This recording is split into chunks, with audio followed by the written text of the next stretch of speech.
Perfect. Thank you. Well, good morning and welcome to OCULAB. I'm Cal Roberts, professor of ophthalmology at Weill Cornell Medical Center in New York City and program manager here at ARPA-H for OCULAB. So the OCULAB team is all wearing these T-shirts really for your benefit, so that if you have any questions, any information that you need, ask anyone wearing a OCULAB T-shirt. And anybody would be more than happy to help you. So only a few times in our career do we have the opportunity to be at the inception of something that is truly innovative, that is potentially disruptive to the way medical care is practiced. And so I think that potentially that is why we're here. And it's very exciting. So I have 3 goals for today. Goal number 1 is to tell you more about OCULAB. Goal number 2 is to tell you more about ARPA-H and to understand how working with ARPA-H is exciting, but is different. And number 3 is for teaming. And so what makes an ARPA-H project unique is that it's too big, it's too hard for any one lab, for any one organization, for one institution. That the way it works most effectively is if you can form a team and get people with different expertise to bring that expertise together in order to make it a functional program. So, why are we here? We're here because we're interested in continuous sensing. We're here because we're interested in multiplex sensors. We're here because we're interested in microsensors. We're here because we're interested in how we can aggregate data from multiple sensors, multiple places in our body and in our health record. We're going to be generating huge amounts of data by continuously sensing. What does huge data lend itself to? Huge data lends itself to analysis and AI, and using AI for decision-making in the clinical setting. And then, of course, we're here for closed-loop therapeutic delivery. And the idea that our sensors can lead to data, and our data can lead to AI, and AI can lead to clinical decision, and clinical decision can then lead to drug delivery, all in a way that creates a whole new level of patient compliance. So, with that, let's go over the schedule for today. So we're going to start out with a great introduction to ARPA-H by my director, Amy Jenkins. After that, Cynthia Steele and I are going to go over the science of OCULAB. Then Gina Perry and Bill Woodcock will go over the business of OCULAB and how it works and how ARPA-H works. We're then going to spend a lot of time answering questions, because hopefully we're going to generate a lot of questions and information that we can help you with. After that, really want to get the patient perspective here, which is really why we're here. We're here to do something to help patients and improve the medical system. This afternoon, the poster session, I think the poster session is the most key part of the day. Get to meet each other, figure out who would be good for your team, or whose team might you be good for, and build those bonds. There are the sidebars this afternoon, and that'll be our day. So with that, let me introduce the director of the Health Science Futures Office, Amy Jenkins. Well, good morning, everybody. Thank you all for coming. It is so wonderful to see everybody in the room today, and to hopefully, I think probably in many cases, I'm going to be welcoming some brand new faces to ARPA-H. So that's part of my goal here. Obviously, a fairly new funding agency, fairly new now, about 2 years old. And some of you are familiar with some of our programs and have already been involved in some of our programs. And some of you, this may be your very first time interacting with us. So want to really explain the model, what we're here to do. I think Cal did a great job in the introduction. He really said the three main things that we want to achieve in these days. So hopefully I can just give a little bit more color around the agency. And I hope that you all find great collaborators and are excited about this program. So let's jump in. ARPA-H has one simple goal, and that is to accelerate better health outcomes for everyone. We are an agency that was stood up in the spring of 2022. We got our first director announced in the fall of 2022. And so now we are just over 2 years where we've actually been funding and working towards many of the goals in our agency. And I'm very excited to show you at the end some of the things that we've achieved in these last couple of years. But in order to really lay the foundation for ARPA-H and what we're trying to do here, I want to go back to the ARPA model. For those of you who are not familiar with the ARPA model, ARPA-H is very much founded on the same business principles as DARPA. So DARPA is the Defense Advanced Research Projects Agency. It is a much older agency than ARPA-H, founded over almost 70 years ago now. And it was founded in response to the launch of the Sputnik satellite by the Soviet Union during the Cold War. And that kind of got everybody very uncomfortable here in the United States. And President Eisenhower said, never again. We are going to stand up an agency that can fund things, that can fund science, that can do engineering and science at a way that we do not do it today from new business practices. And by doing that, we're going to invent and create strategic surprise. And that made no sense to me when I came to DARPA over a decade ago now. I went to DARPA and I said, well, I can see how we prevent strategic surprise, but how do you create strategic surprise? And it was about one day in the door and I realized, oh, I get it now. Funding things and pushing science out into the field that nobody could have imagined possible. That's how you create that surprise. And that's what we're hoping to do in the healthcare ecosystem. We want to take that same model, what DARPA did for national security, and apply it to healthcare. Can we create surprise? Can we surprise ourselves 15, 20 years from now where we have entirely new ways of functioning within our healthcare ecosystem because of the things we're doing today? So that model, the DARPA model, led to many great things like the advent of the internet and the early beginnings of the internet. Stealth technology, self-driving cars, hit the accelerator on the mRNA COVID-19 vaccines. And so many times over 70 years, many things that DARPA did failed, and they failed spectacularly. But sometimes that model allowed for a great breakthrough to these types of technologies, and that's what we're hoping to do here. So we may fail spectacularly, or we may be successful spectacularly, and we're aiming for the success. We always aim for success. So when I say that we have this ARPA model, this business model, what is it that's different about this business model? And I do want to describe a little bit about how the agency functions differently from its core. So one thing that is different is that we are just a funding agency by design. We sit on one floor of one building in Washington, D.C. We have a couple other hub locations across the country, but we do not have any labs. Our program managers and our technical experts do not perform any of the research. Rather, they are here to define the problem, and you're going to hear from Cal and his team today how well they've defined this problem. They've defined the problem, they recognize the problem, but they're looking to you, the community of smart innovators, to bring us solutions to those problems. The agency is very program manager focused. So we are a bottom-up organization. Our program managers come in and they bring us the problems. They say, these are the things we want to solve. We are not disease focused, we are disease agnostic. You're going to hear today, of course, about dry eye disease. And so there are disease focuses across the agency, but those are brought to us by our program managers. Our authorization and our funding is not tied to any one disease. So we are not a cancer-focused agency. We are not an Alzheimer's-focused agency. We will hopefully innovate in technologies that will advance all of those disease states and help us understand those disease states better. We are looking for radical change, so we're not looking for the next increment. This is one thing that I think I want to make abundantly clear, and I really hope to inspire you to be excited about ARPA-H. But what we are looking to do is to make the next big leap. And so oftentimes that means that we don't want to fund the next obvious step in the science.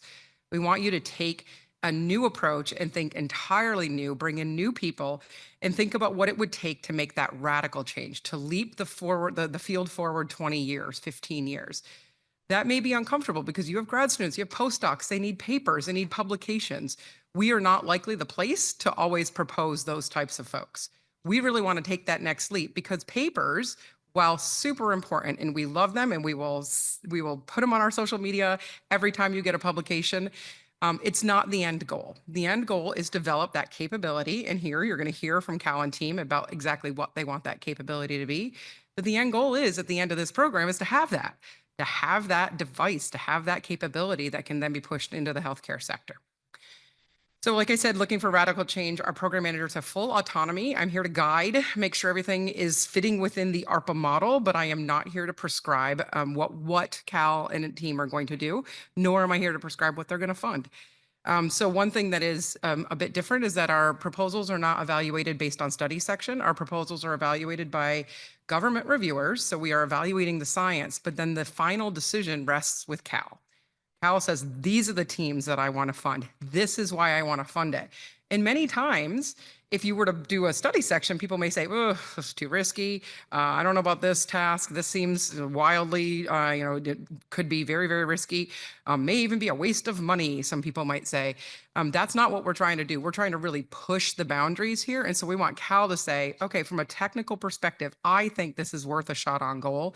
Let's try it. If he can convince me, then we sign the paperwork. So we do rigorously evaluate the science, but we want to take those risks. We want to take those leaps. And then finally, term limits. This agency will not look the same 1 year from now, since most of us have been here for 2 years.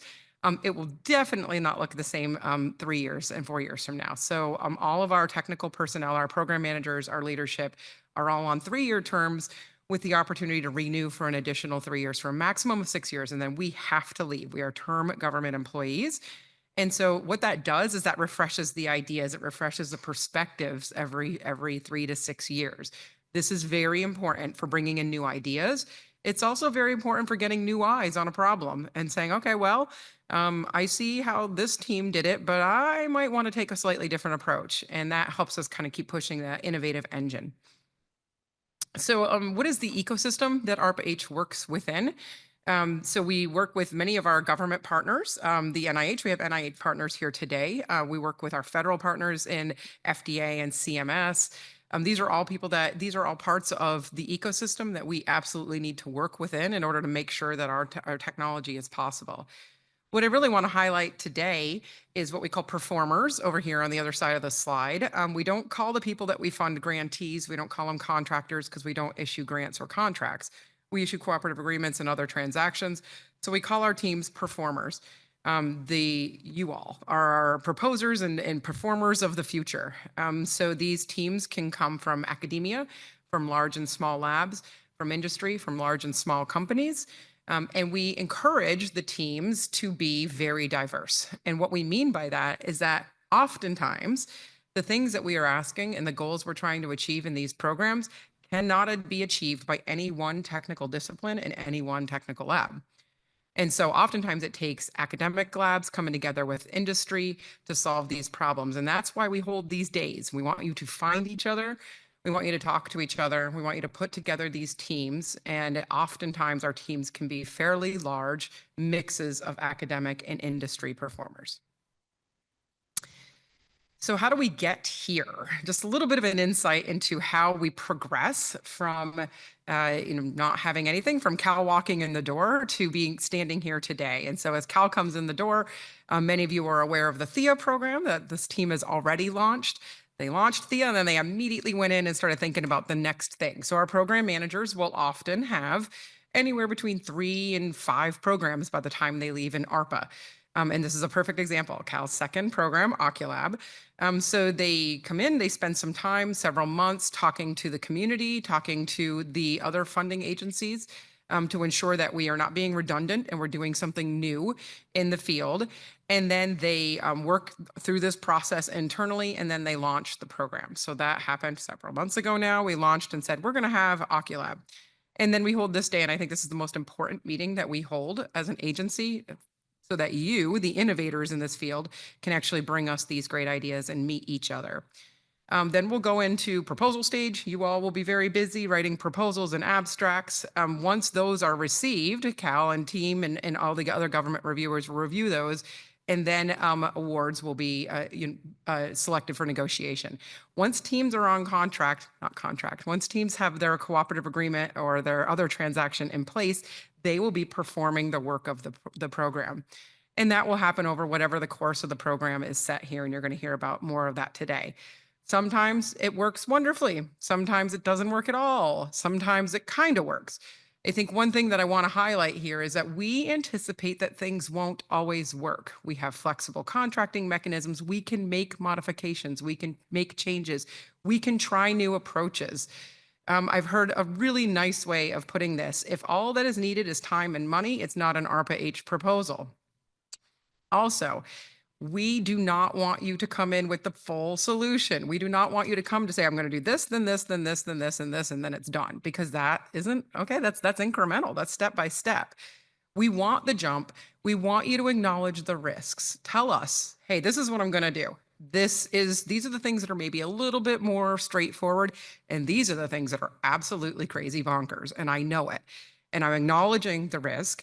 And here are the approaches I'm going to take to buy down that risk. So if I have these 3 risks, these are the 3 or 2 things within each of those that I am going to do scientifically and technically to buy down that risk and to make you feel more comfortable that maybe we will be successful. And so that's really what we're looking for. So we understand that maybe not every approach will work. And maybe it's 6 months in and you're like, yep, that one didn't work. Okay, let's move on to the next one. We want to fail quick. We want to fail early, fail fast, and move on to the next approach.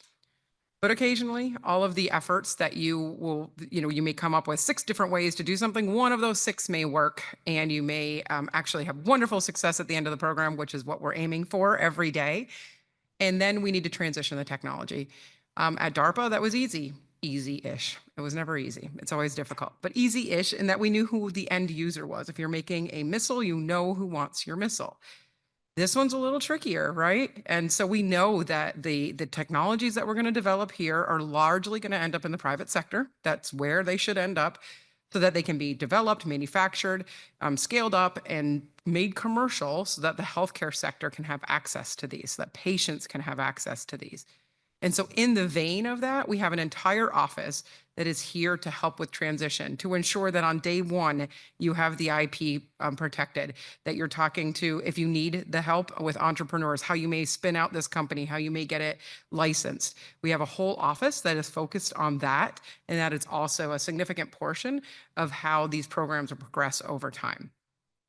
So with that, I want to talk a little bit about what our mission offices are.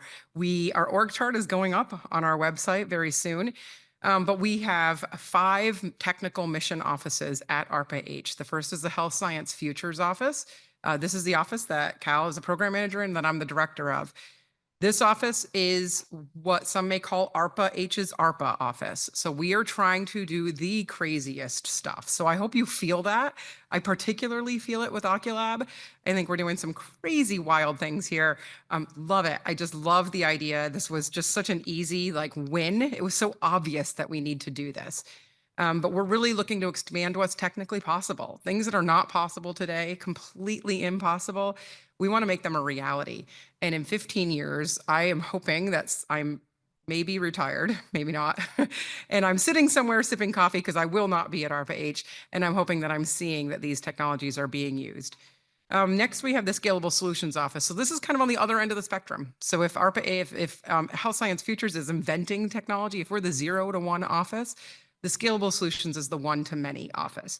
So that office is looking at scaling our technologies. Can we make billions of these? Can we bring the cost down so that they're accessible everywhere? How do we reach everybody quickly? Then we have our Proactive Health Office. Of course, I think it's pretty self-explanatory, but how do we keep people from becoming patients? How do we ensure that we have wellness, and a lot of our chronic disease initiatives will be built into this office? I will note that the Proactive Health and Scalable Solutions Office are our 2 newest offices. So you may be saying, I've been watching ARPA-H for a couple of years now and haven't heard a whole lot from these offices. We just got our office directors in those offices a couple months ago. So they're just starting to stand up now, and you're going to be hearing a lot of initiatives out of those offices as well. And then finally, our resilient systems office. How do we harden the healthcare system? If we're going to build a system, how do we ensure that it can weather any kinds of impacts that it may sustain? So this could be a cyber attack. How can we ensure that we don't lose our entire systems? And so lots of those types of integrated hardening efforts within the resilient systems office. And then finally, that project Accelerator Transition Innovation Office, or the PATIO office. This is the office that is helping us ensure that everything we do can transition.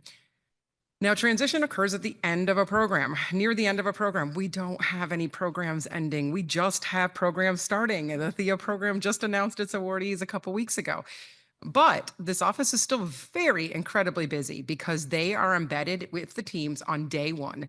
It does not help us. If you get 3 years into a 5-year program and then you're like, oh, I made a mistake and we have an IP problem, it is very hard to overcome that when you're that far down the technology pipeline. So we actually have this team embedded in the teams. They work with Cal and they work with his team every day to ensure that we're doing this right from day one.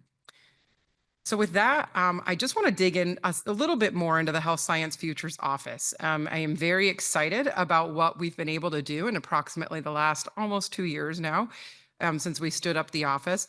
We now have all of these programs approved and announced on the street. Some of them already have teams that are performing on them, like Thea, like Nitro, Sci, and Apex. Some of them are in source selection, and then some of them are very early, like OCULAB and Index down here on the bottom, where we're just holding our proposers days right now. But every month we launch programs, approximately every month. And so really excited at the pace at which we're going to drive innovation into the ecosystem. It really is the goal here. So if you have one takeaway, I hope that it's that this agency is trying to really push people to be a bit uncomfortable. You should be probably snickering a little bit when you read the ISO. It should make you slightly uncomfortable and you should say, I don't know if this is even possible. I really encourage you to think about what the future could be if we are successful. If you are successful, we, Cal, defined the problem. I'm here to make sure it's an ARPA problem. You are going to bring us these wonderful solutions.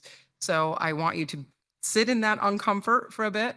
And really think about what you need to bring to the table to solve this problem. And you may say, well, yeah, if I had all these engineers and all of these things, yeah, maybe I could do this. Okay, great. Find those people in that room, find them on the teaming website, because we do have a lot of people that are registered and with us today virtually. So please, I encourage you to look at those teaming profiles as well. Find your partners and propose something that may make you slightly uncomfortable, but let's see if we can actually change the course of these diseases and of the course of continuous sensing for here into the future. So thank you all for joining us today. I'm around, I've got my OCULAB shirt on, happy to chat with anybody about the agency, about the office, and about the program as much as I can. So thank you, and with that, I think I'm going to turn it back over to Cal and Cynthia. Thank you, Cal. Okay, thank you very much. Cynthia, come join me up here. Great. All right. So I love the way that Amy describes what we're doing and how it's different. How it's different from the way that I ran my lab all these years.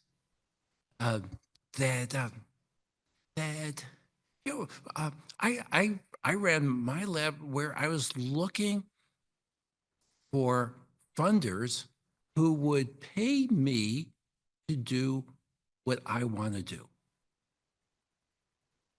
And this is different because what ARPA-H does is it pays you to do what Cal wants you to do. Okay. All right. All right. And that's different. All right. So you don't get paid for your work. You get paid for your results. So everything works on the basis of milestones and timelines. And if you can meet that and do what we ask you to do, it's really cool and it's really fun. And so as a result of which, it has a little bit of its restrictions in terms of, okay, this is really what we want you to do. But we're really interested in hearing your creativity and what you think. So this idea of continuous sensing is something that's been out there for such a long period of time. This idea that we could be measuring people not just at moments, but all the time. And this idea that your health can be monitored in a way that is without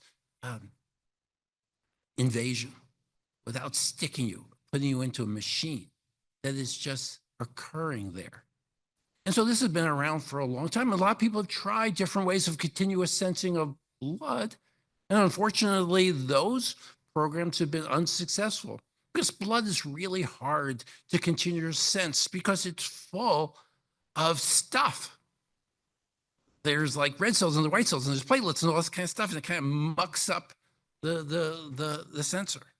But the idea of continuous sensing is really, really exciting. And so what I was thinking about was, is there another way that you could continuously sense blood, but not with blood?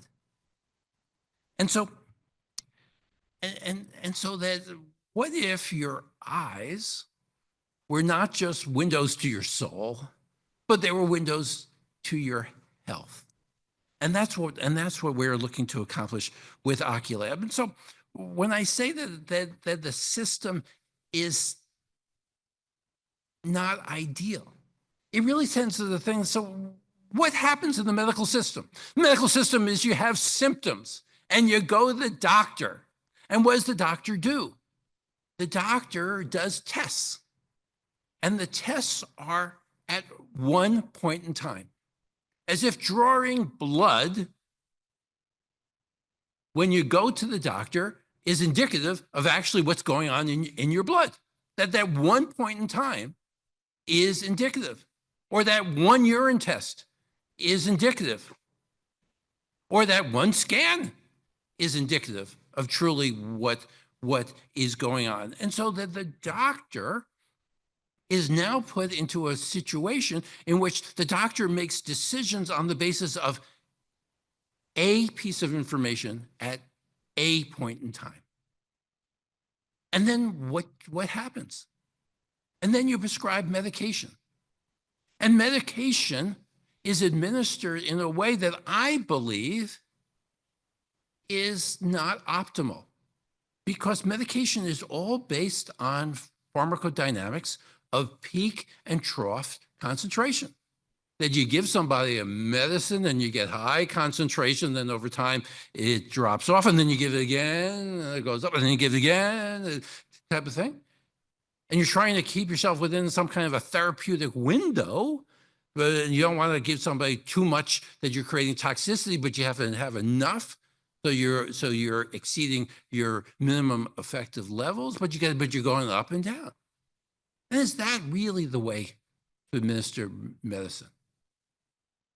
I personally believe that microdosing and that constant level of medication to do what it is that you want to do. And so the future that I see with OCULAB is that you have this sensor that is sitting in your lacrimal drainage duct in the corner of an eye. It's continuously monitoring what's happening in your tear film. Your tear film being indicative in many cases of what's happening in your blood. The data then gets sent out to the cloud. It gets integrated with maybe what's coming from your watch, or maybe what's coming in with some other sensors that you have, other information that is in your medical record. And when things go awry, when the data is not normal for you, it then makes a decision that, oh my gosh, we need to administer medication. And administers just little tiny micro doses of medication, just what's necessary to get your data back to normal. And when it gets the data back to normal, it shuts itself off. and you go back to your baseline. And it's all done without the patient really knowing what's going on. It just happens. And it just happens automatically. And it just keeps you in health. And so the OCULAB, and I see OCULAB as a platform, is this ability to integrate the tier biomarkers and biosensor data 24 hours a day, 7 days a week, and give ultra precise delivery of therapeutics. So this hopefully is going to be a review for most people here.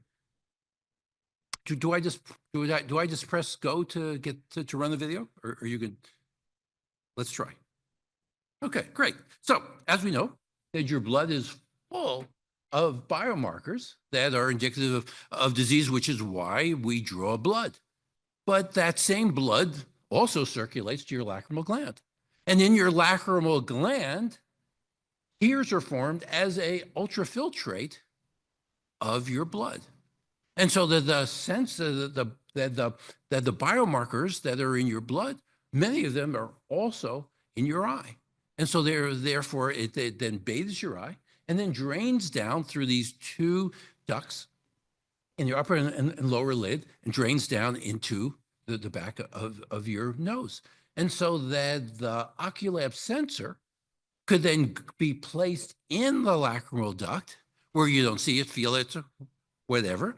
And as the tears are going by, it's going to measure these biomarkers that we've identified in your tears and then send that information to the cloud for integration into your health record.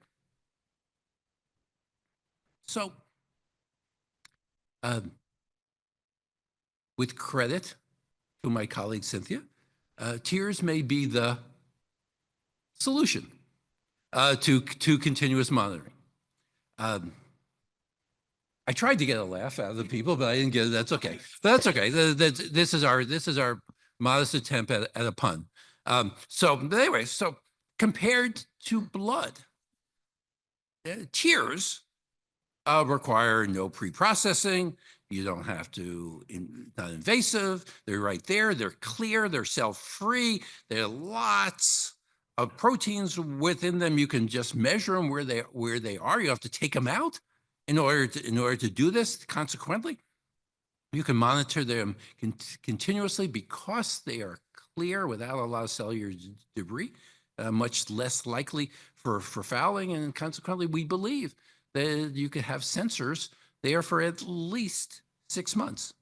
And so the first disease platform that we want to look at, because we feel like it's straightforward, hopefully, is dry eye. And as you know, dry eye is very much a woman's health condition. That incidence is at least 2 to 1, women to men. Often people think of dry eye as maybe just being a nuisance, of it being just a feeling of dryness or scratchiness or itching in your eye. But for many people, it's really affects their lifestyle, their ability to work. It has mental health aspects to it, and we're going to be discussing more about that later on. It's a very expensive condition for society, both in terms of what the costs are in terms of medical care, and more importantly, what it costs in terms of people's life and their lifestyle. And we know for dry eyes that there are biomarkers that are available in your tears that are specific to dry eye. So what is the patient journey in dry eyes? Well, currently, somebody has symptoms, they go to their doctor. The doctor examines their eyes, probably draws out some tears for analysis, type of things. Some medication may be prescribed. The patient takes the medicine themselves, may or may not take it. Compliance is not the best. The drugs are not necessarily disease altering. Much of them are just symptom relief. You may get better, you may not get better. and then you can come back and see the doctor. And if you are a ophthalmologist or optometrist who is in the area of taking care of dry eyes, these patients come back and they come back and they come back and they come back because they just don't get a lot of relief. So what's the future that we could see? Future we could see is that someone with symptoms goes to see the doctor determines that this is somebody who could benefit from OCULAB, places an OCULAB in their eye, and the patient comes home and leads their life. And as they're leading their life, the OCULAB is continuously monitoring the chemistry and their biomarkers. It's sending the data to the cloud when things don't seem right. It then causes the release of a disease-altering type of medication, and in tiny little microdoses, and then until the symptoms are relieved by the biomarkers going back to their normal way. And now the patient is not going to see the doctor. Maybe the patient will go maybe once every 6 months just to maybe get a new OCULAB put in. But we're talking about happier patients, disease modifying. Believe me, happier doctor, that's for sure. When you can take care of these patients, but a really different way of caring for patients. So the elements that we see, and when I give you this diagram, it is not prescriptive. This is just one way of looking at it. You may look at this problem and see this totally differently. But here, what we can see is that the OCULAB consists of the sensors, and the sensor is monitoring the tears as they go by. It is powered from a variety of sources that you may think is optimal, whether it's from the blink or from tear chemistries or some kind of power, or otherwise solar or body temperature, however you think might be a good way of powering it. Transducers, I give you 3 examples here: electric, thermal, optical, and the interfaces can be, again, cell-based or carbon-based or gold-based or whatever you think might work there. And then the data gets generated. It gets sent out to the cloud. There's algorithms that come to in order to evaluate this data and monitor it and integrate it with it. And then the closed loop therapeutic, which could be in the same device or it could be someplace else. However you want to administer the medication. That little finger that's sitting there in kind of bottom right is to say that we're looking at something that's maybe slightly smaller than a grain of rice that would have within it all of the hardware, software, and therapeutic, all in there. And we're detecting, depending on what it is we're interested in, whether it's hormones, proteins, lipids, ions, and we could be delivering similarly hormones, proteins, small RNAs, or other type of pharmaceuticals. So somebody say, well, who would want one of these things in your eye? My gosh, yuck. Well, here's a little video, if you've never seen it, what it's like to have something put in your lacrimal duct. Oh, go back. Could you run the video for me? Ah, perfect. Thank you. All right. All right. So this is what it's like to have something put in your lacrimal duct.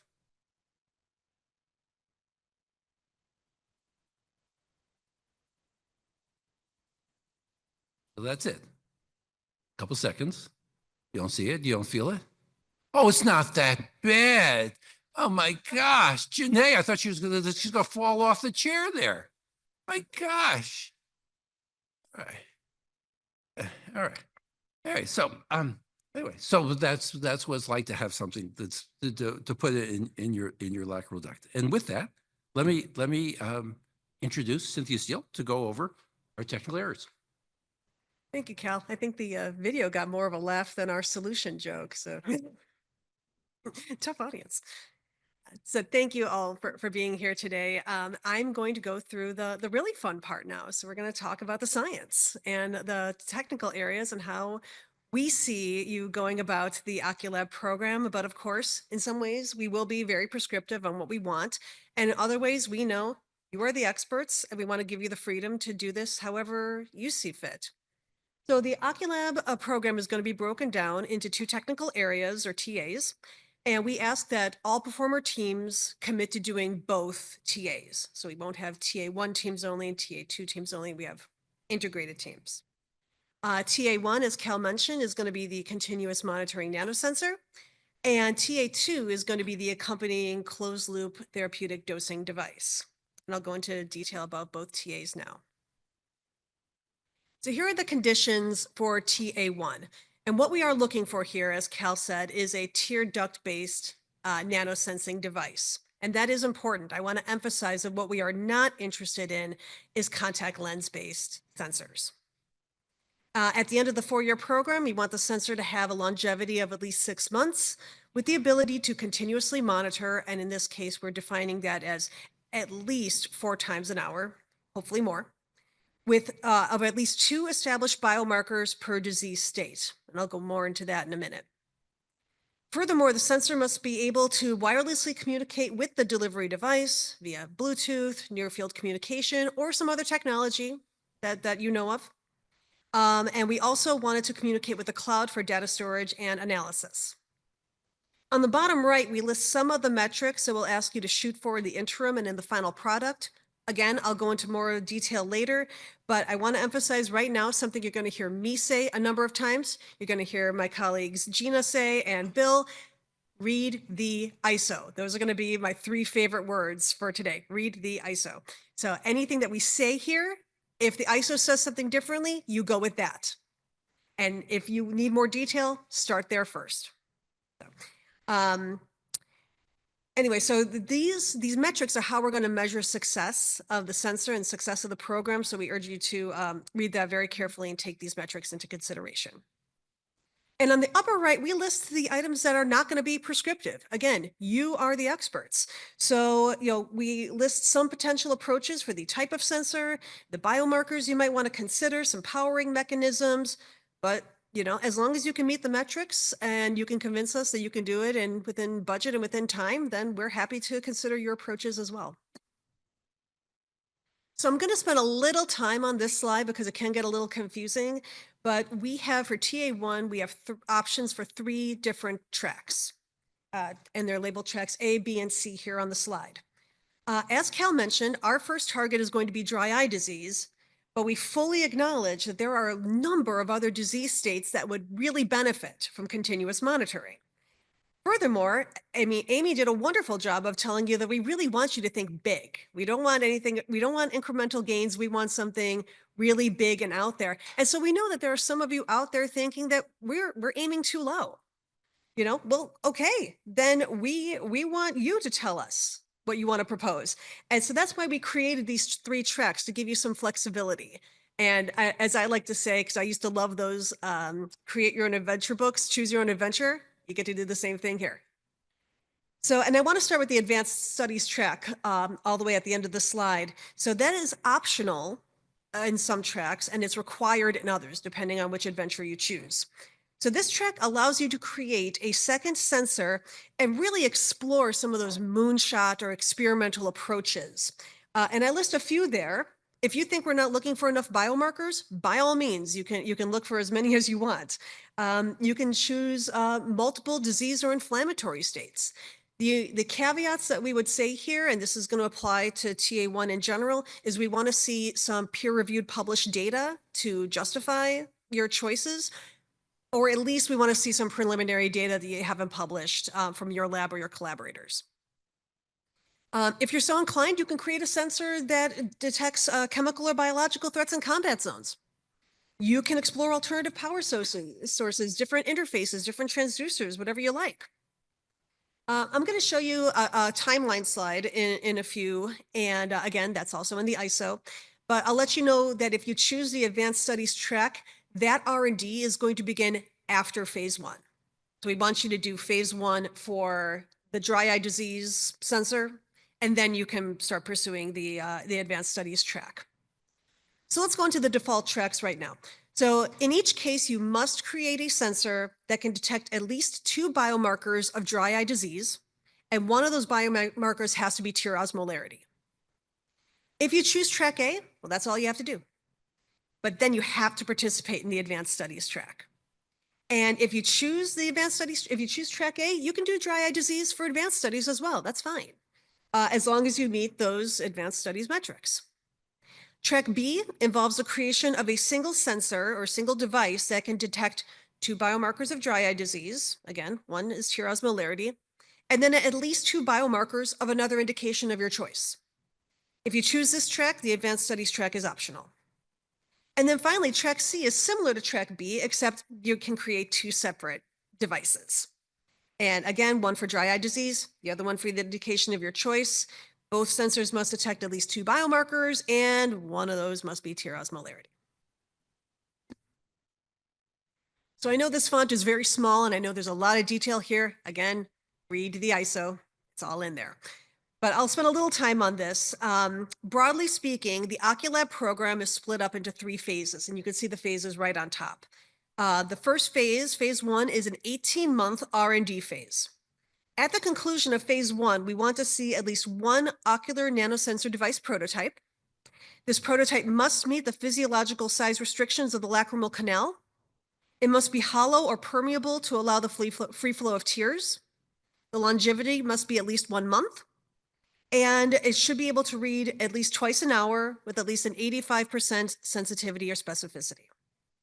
For the algorithm, here's where we want you to start building the framework and the training data. We want to see established boundaries and thresholds for the biomarkers of interest. And very importantly, we want to see a data security and privacy plan. Phase 2 is a 12-month preclinical phase, and this is where you're going to start testing the sensor in large animals. I specify large animals because I can't imagine anyone here really wants to create a lacrimal duct insert for mice. You can if you want. We will be incredibly impressed if you can do it, but it is not required. So in phase 2, we want you to test this in large animals. We want to see a 3-month longevity, and the monitoring rate should increase to up to 4 times an hour. Importantly, right around phase 2 is when we want to start seeing the sensor responding to biomarkers that are outside the bounds by increasing the monitoring rate. So the sensor should start increasing monitoring frequency in response to biomarker levels that are outside the normal healthy range. Sensitivity and specificity should be at least 95% at the end of this stage, and you should use the large animals to establish physiological baselines for each biomarker. And then finally, phase 3 is the 18-month clinical phase. This is a proof of concept. Okay, we're not doing phase 2, phase 3 clinical trials. This phase is intended to be a phase 1 first-in-human test where you validate your nanosensor in human subjects. The goal is to demonstrate a device longevity of at least 6 months, a monitoring rate of at least 6 times an hour, which again will increase when the biomarkers fall out of range, and the sensitivity specificity should be at least 98%. The algorithm will need to be finalized in this stage as well. At this point, I want to tell you that you are not required to have an eye care professional on your team, but we do encourage you, obviously, to consult with one as you go along. And again, this is just a brief overview. Read the ISO.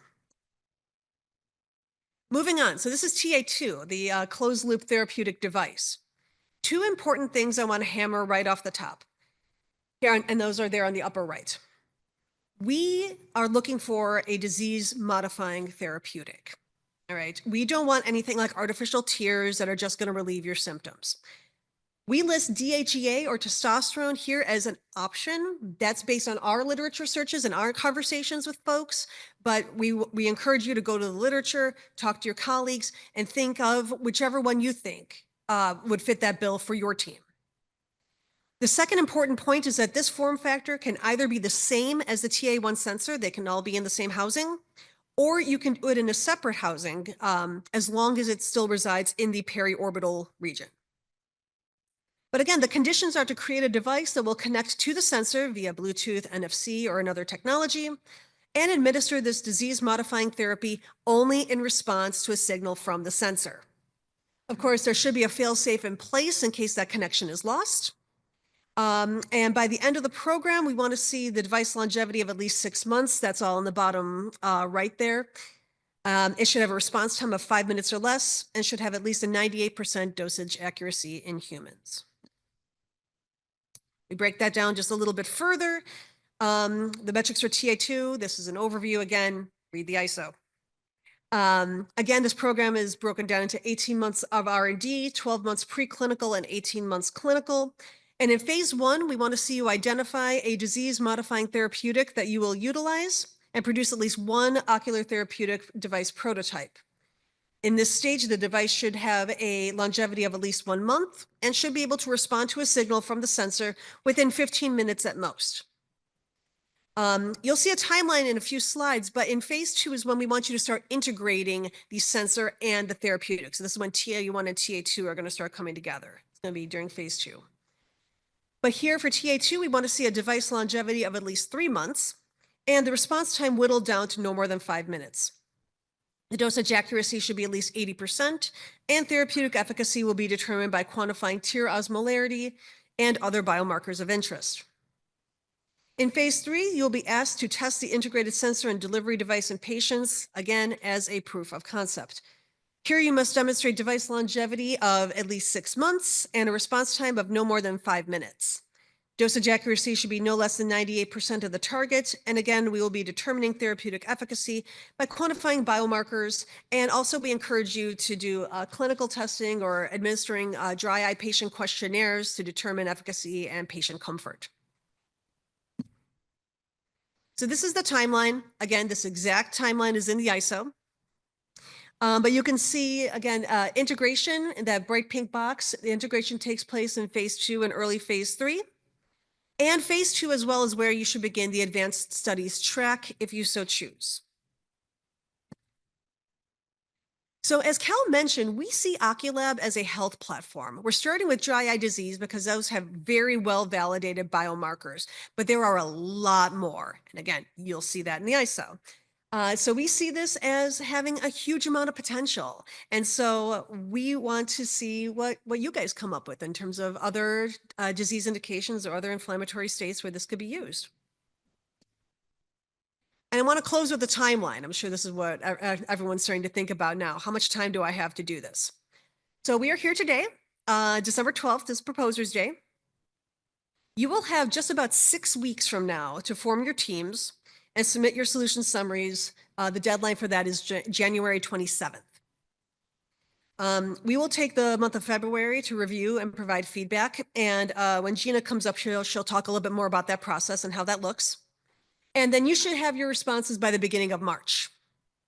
Those of you who are encouraged to submit full proposals will have another 6 weeks or so to put together your entire package and submit. And we expect to choose our performers in the summer of 2025 and kick it off later in the fall. So in closing, what I just want to say is that we see opportunities for enormous impact for OCULAB. There's going to be incredible impact on patients, on researchers, and on physicians. And the future is unlimited. And we hope that you feel the same way after listening to our talks. And if you do, we hope you apply. Thank you.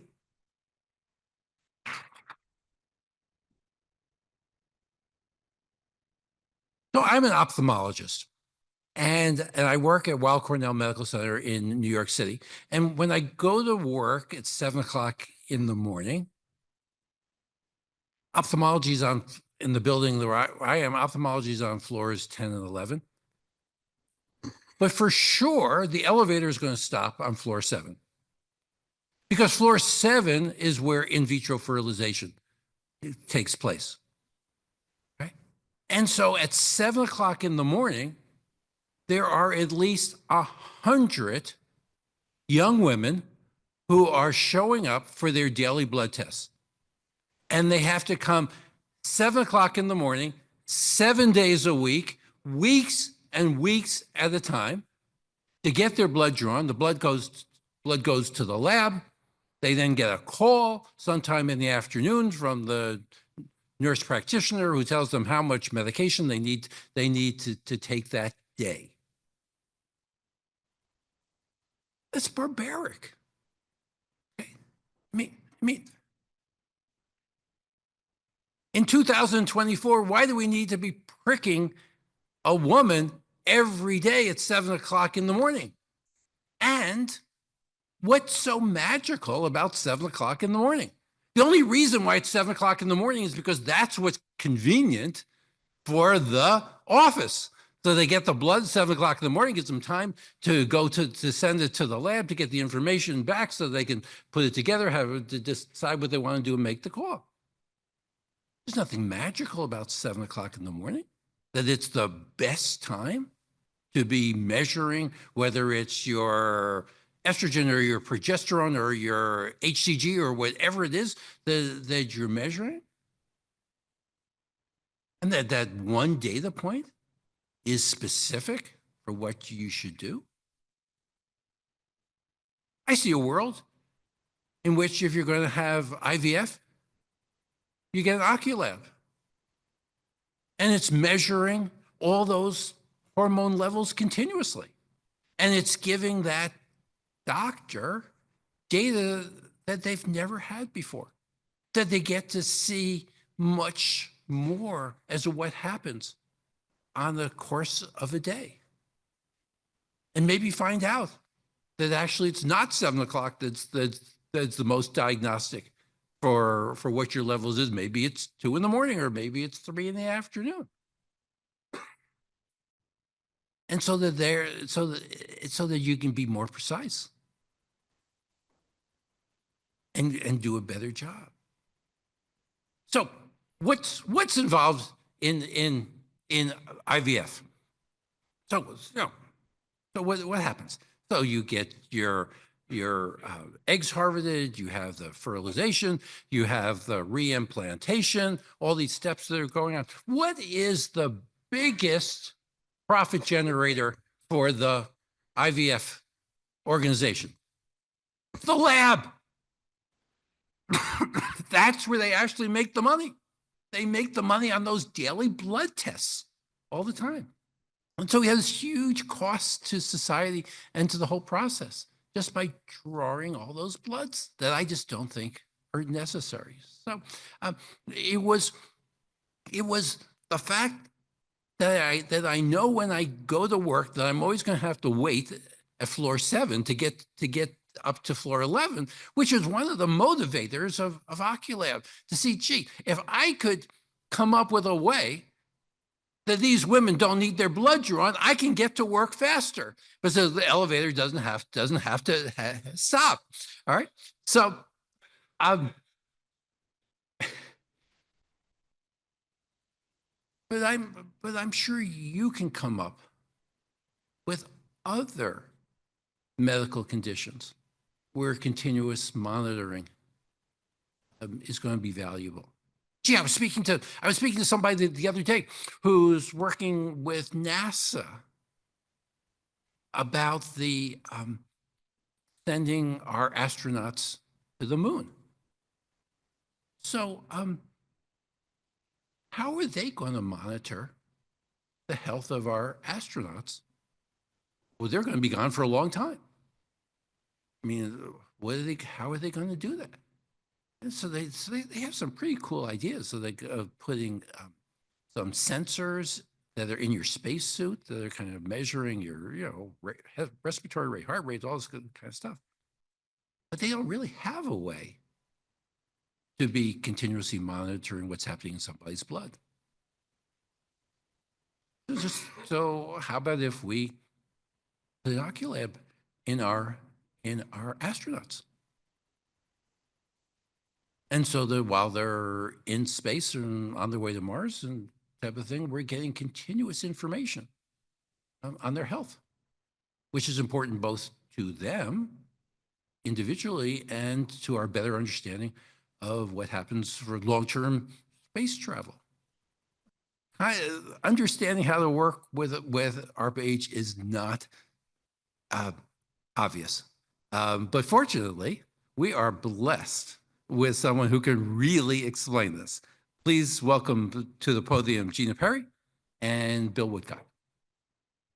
Thank you, Cal. So this is not the fun part of the presentation. It's not the science, but it is one of the more important parts of the presentation today because it provides you with an overview of the contractual requirements so that you are considered for an award under this ISO. The solicitation type that was selected for this program is an ISO. And an ISO allows for merit-based awards. In a merit-based environment, technical quality is weighed more favorably than price. It also allows for the government to focus on the best ideas and technical quality. It follows a competitive process where the best ideas are selected to move forward with no limitation to the price and no ceiling. There are multiple solutions that will be considered for an award. The ISO is also flexible in that it is not a FAR-based solicitation, and therefore there will be no FAR-based awards. There are two types of awards that will be considered under this ISO, and that is a cooperative agreement or an OT. Some of the fundamentals of the ISO are that awards, once again, will either be OTs or cooperative agreements, and all types of teaming arrangements will be considered. So I think it's important to highlight this specific bullet because many times we have performers that come to us asking for a grant or asking for a contract, and we will not be issuing a grant or a contract. And as Cal likes to state, a cooperative agreement or an OT, we're looking for a deliverable that will be data and not effort. In a grant environment, you're looking at effort, but under a cooperative agreement or OT, we're looking for data for an end product. And once again, there'll be no funding limitations for individual awards. Solution summaries are mandatory to be considered and recommended, either in a discouraged or encouraged environment for full proposals. Proposers who submit a solution summary may submit one as a full as a prime, one as a prime, and two as sub-awardees. The government does not anticipate reviewing proposals that are considered non-conforming. We do, once again, as everybody else has stated before, it's so important that you read the ISO and to ask questions during this phase so that you are considered when you submit your solution summaries, and you want to make sure it is conforming. The feedback for the solution summary will be provided in the second quarter of fiscal year 25. So that would be after January and before March. Full proposals evaluated are estimated to be completed by the end of quarter 3, with awards expected to be during the fourth quarter of fiscal year 25. The first type of award that will be considered is a cooperative agreement, and a cooperative agreement is a financial assistance vehicle. These cooperative agreements are dictated by 2 CFR Part 200, 45 CFR Part 75, and they also follow the HHS grants policy statement. But once again, it will not be grants, it will be a cooperative agreement. Cooperative agreements do require substantial involvement from both the performer and the government, and on this side, which would be ARPA-H. Both parties are responsible for achieving the agreed upon outcomes, progress, and results. The other type of awards that will be considered are other transaction, and these are a form of a contract, but not a contract. So once again, these are not FAR-based.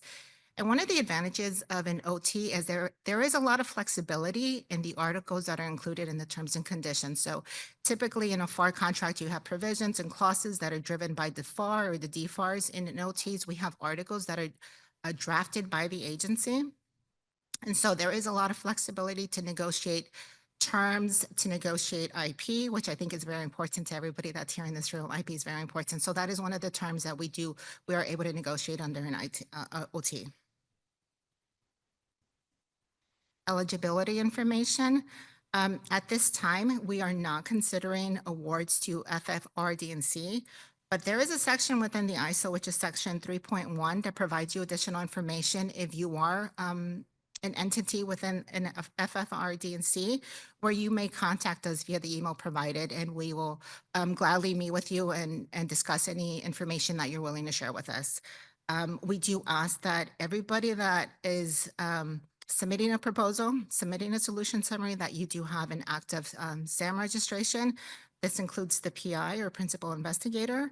It's not necessarily required for all subawardees. It depends on the role that the subawardee will be playing. So if it is a subawardee that will provide substantial performance during the award, then we do ask that the SAM registration be active. Section 3.2 of the ISO provides information for those entities that are partnering with non-US entities. So as stated earlier, we will entertain all types of teaming arrangements, including those that are not US entities, but the preference is that you have a US partner. Awards at any level cannot be made to entities who are suspended or debarred, including key personnel. Solution summary and solution selection process overview. So the solution summary is due January 27th, and we ask that you utilize Appendix A, which is a template for the solution summary. We also provided an Appendix B, which provides supplementary information that you must utilize at the time that you submit your solution summary. The solution summary will be evaluated against criterion 1 and 2. And all eligible submissions received by the due date will be reviewed and a response will be provided. For proposals, only eligible participants following a solution summary submission will be allowed to submit a full proposal. So we will have an encourage or discourage phase of the full proposal evaluation. But the one thing you have to keep in mind is that the solution summary is mandatory. Unless the solution summary is submitted, you will not be considered.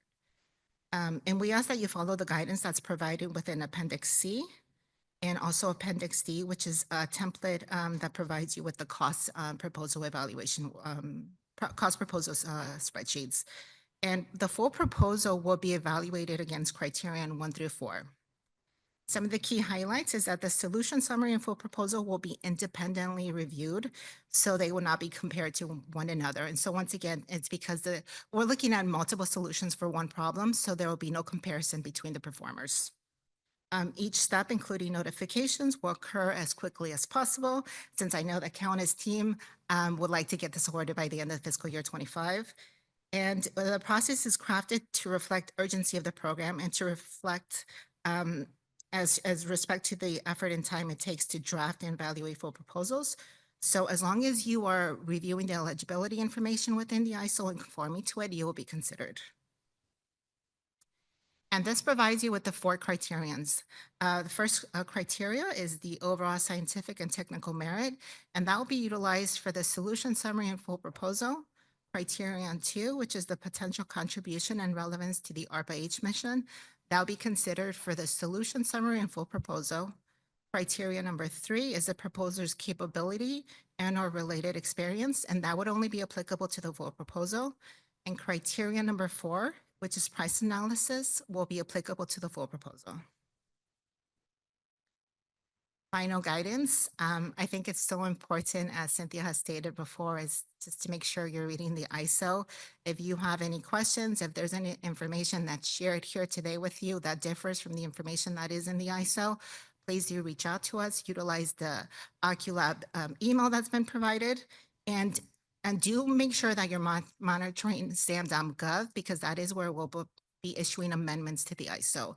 And we currently have the draft ISO in SAM.gov, and we're in the process of posting the final ISO, but there's no substantial changes between the draft and the final that'll prevent you from being able to draft your solution summary at this point.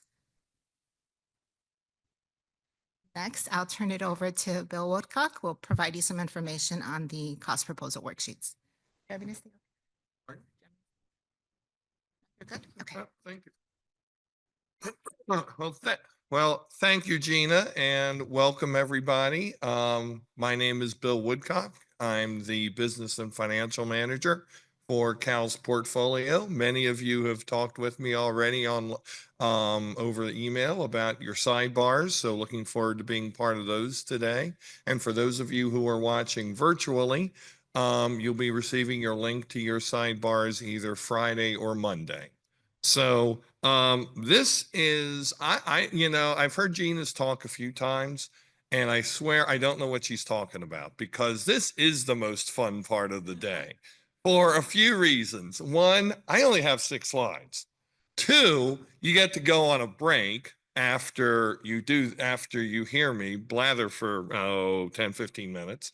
And third, how we fuel our programs, how they're funded is extremely very crucial. I have a 30-year career in research administration, and you award your programs on the science, but failure to allocate resources properly can certainly be a detriment to an application. So hopefully in these next several slides, I can give you some do's, don'ts, and perhaps give you a little bit more clue of what we're looking for. And I'm going to apologize ahead of time because I'm going to assume here from baseline that nobody in here has applied to funding at an ARPA before, which I know is not the case. So I beg your indulgence. So let me see here. Next slide. Oh, here we are. So what are the requirements that we're asking for with your submissions? So for a solution summary, so in other words, thank you, Cal. In other words, your abstracts, we want just a rough order of magnitude, just a 1-page summary. We're going to go over that on the next slide. When we encourage you to write a full proposal, or if you're discouraged and you still choose to write a full proposal, there's a cost proposal spreadsheet that you will receive, and we will want to see your entire supporting data in a volume 2 cost volume. And then there will also be in the full proposal phase, administrative and policy requirements. Who are the members of your team, any conflicts of interest, national security disclosure, any relevant HSR or ASR protocols, and so forth. So I promised what the solution summary would look like, and I deliver. So remember, everybody, this is a rough order of magnitude, but we also want you to be realistic.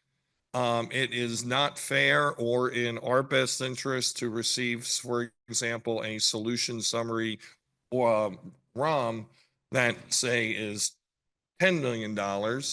And then when we encourage you to write your proposal, you come back with 80. There's something there that's not fully it's not fully kosher. So we want to see your labor with salary and fringe costs, your number of labor hours, costs of your sub-performers, and also in the narrative of the solution summary, we would hope to see who those subs might be, materials, equipment, travel, your other direct costs, profit or for academic institutions, indirect costs, total, and then the costs of any cost sharing, the amounts of any cost sharing that institutions may provide. So your full cost proposal for that template, and you will receive a multi-tabbed Excel template that we'll ask you to fill out. There will be a summary tab, tabs for each of the elements of cost, a tab for subcontractor information, and other items.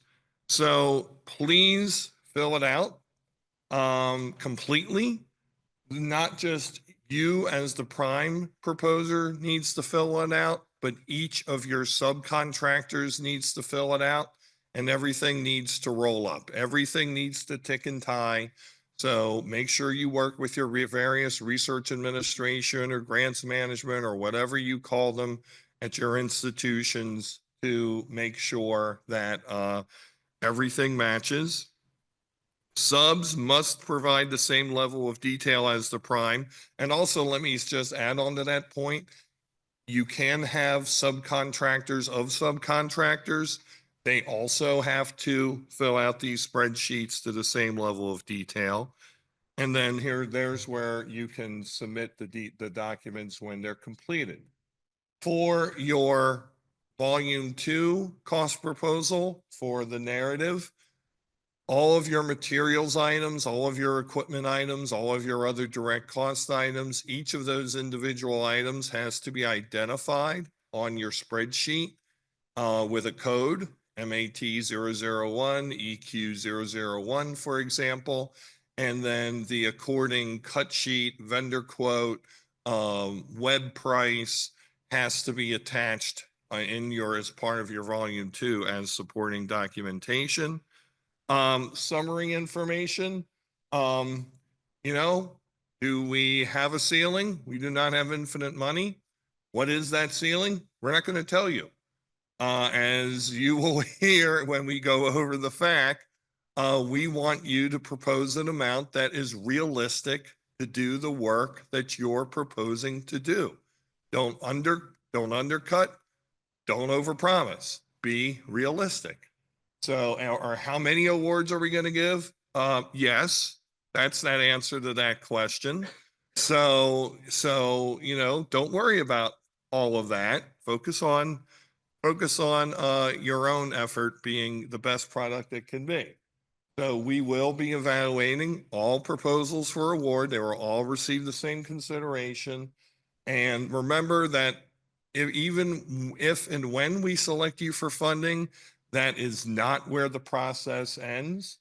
There will still be negotiations. We will have to figure out a milestone payment agreement with each of our awardees.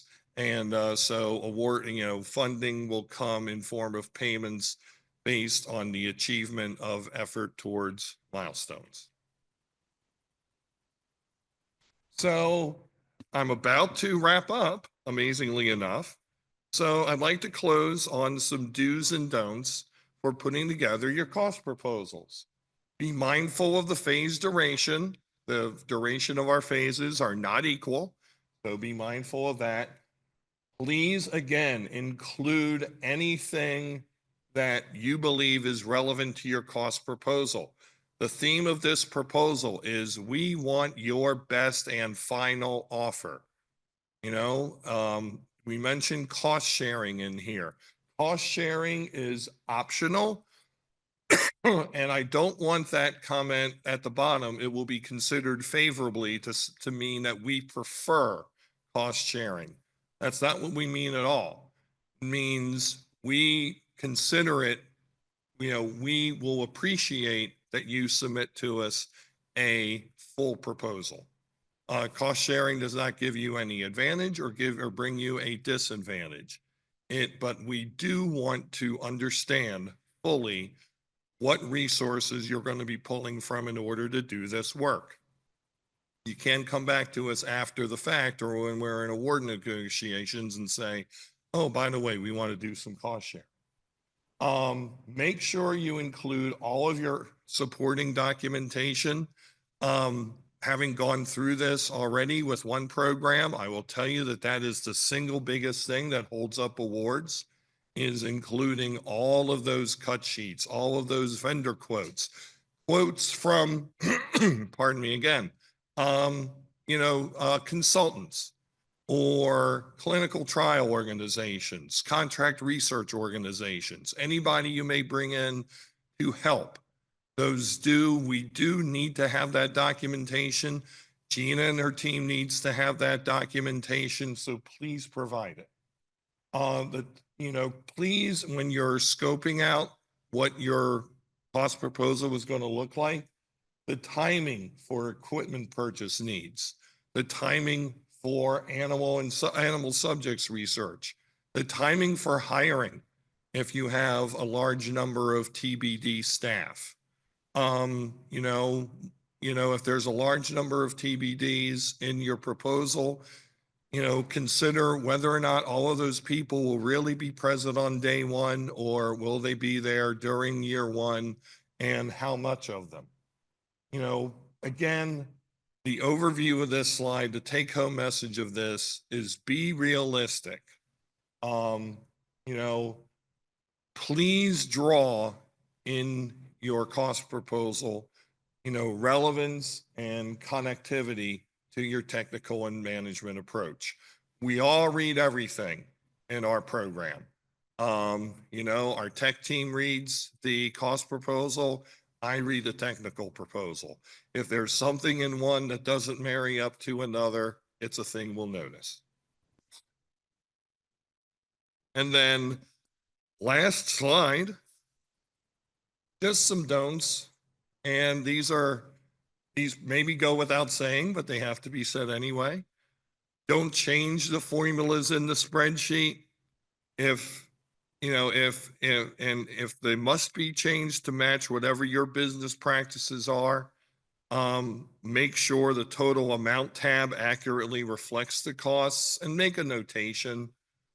For example, you know, commercial organizations that may have a fee rate or a profit rate that may be different than what we use as, say, what academic institutions call indirect costs.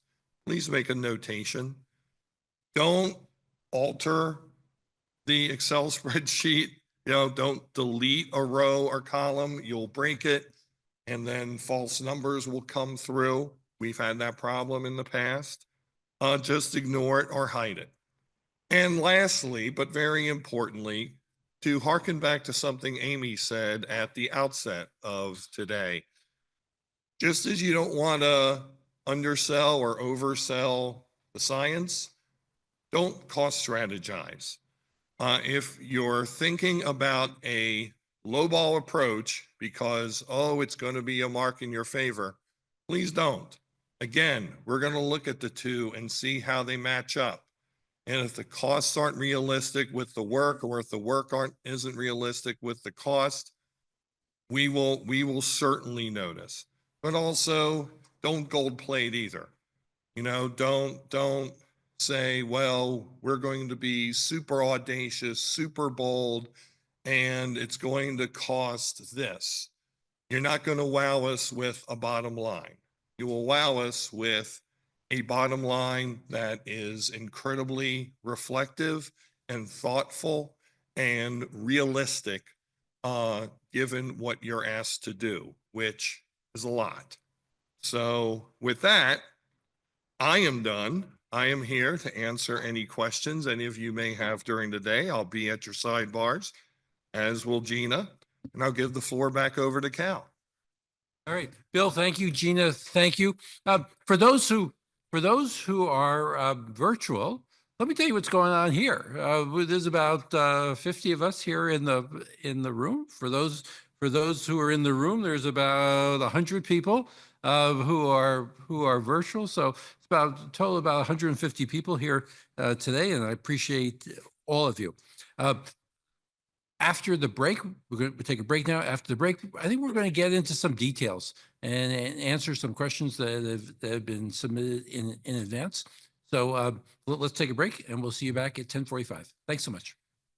And my colleague Chris Smith is going to mediate the FAQs, and then we'll take questions from you guys. All right, so I'm going to be going through some common FAQs that we get that are submitted to ARPA-H, that are sort of across all programs that we'd just like to inform you about. And after going through this, I'm going to open up to our panel to where you can ask some questions in real time as well. So the first thing to talk about in terms of FAQs is teaming. So some common questions that we get surround the idea of, can I be on multiple proposals? And can one person be part of those multiple proposals? So the answer is yes. You can be a prime and a sub on one proposal, but then also be a sub-proposer on 2 other proposals as well.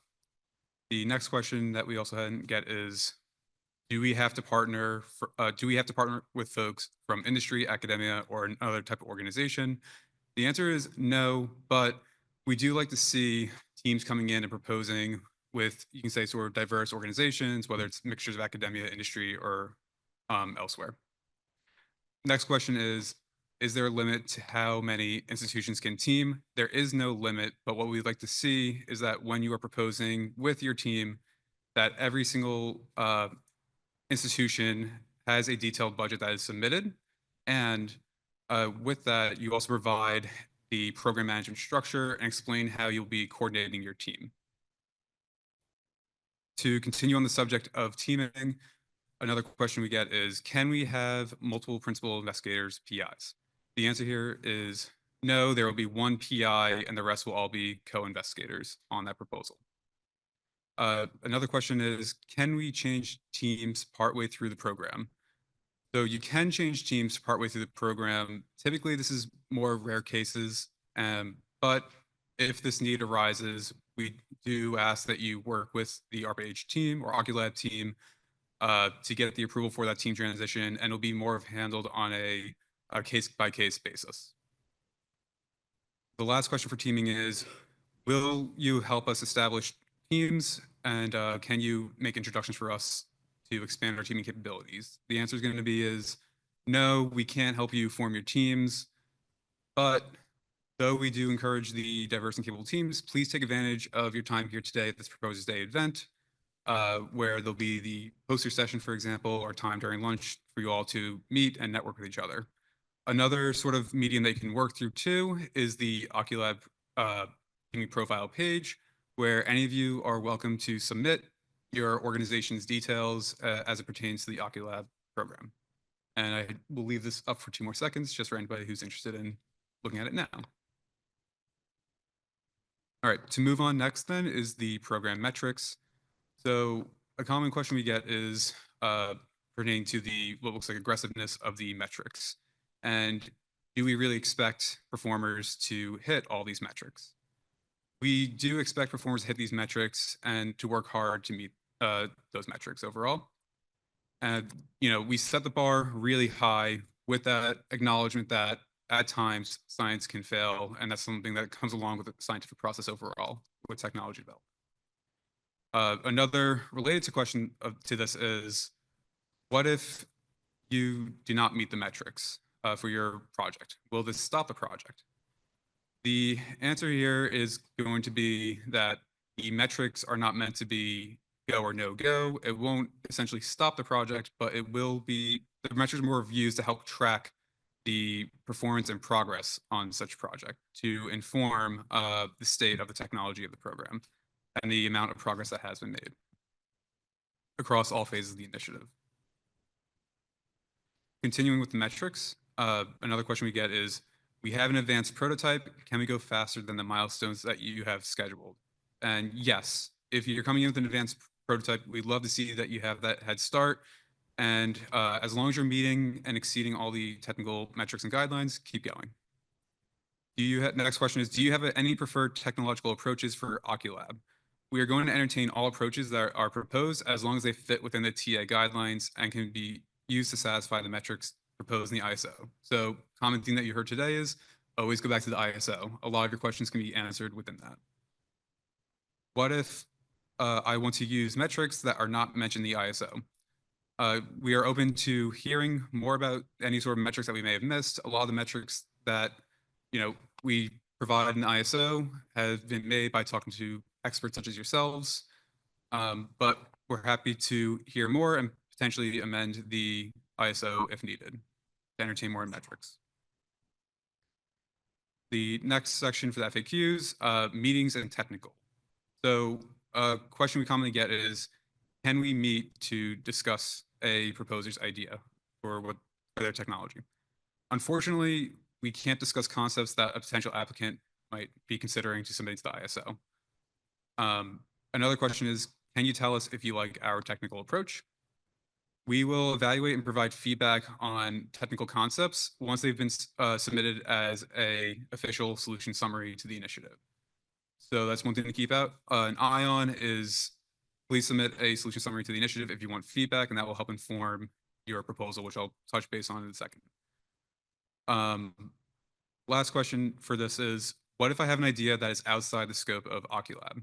If you have an idea that you don't think will fit within the scope of OCULAB, then also look at the Mission Office Innovative Solution Summary, or Solution Openings, ISOs. And I have the QR code shown up here to where you can also just quickly look at that and see the different types of ISOs across the mission offices that you might see that your technology might align to. Next FAQ pertains to international proposers. The question being, are foreign entities eligible for award? The short answer to this question will be yes, foreign entities are eligible, but ARPA-H will prioritize awards to domestic entities. So we encourage that if foreign entities would like to, propose to the OCULAB initiative, that you try to collaborate with domestic U.S. entities on that proposal. Next question pertains to government proposers. Are federal entities and federally sponsored agencies eligible for award? The answer for this is going to be, unfortunately, FFRDCs and government entities are not going to be eligible to submit a proposal as either a prime or a sub to the OCULAB program. But if you are interested in working with the OCULAB team directly, please feel free to reach out to the oculab@arpah.gov email.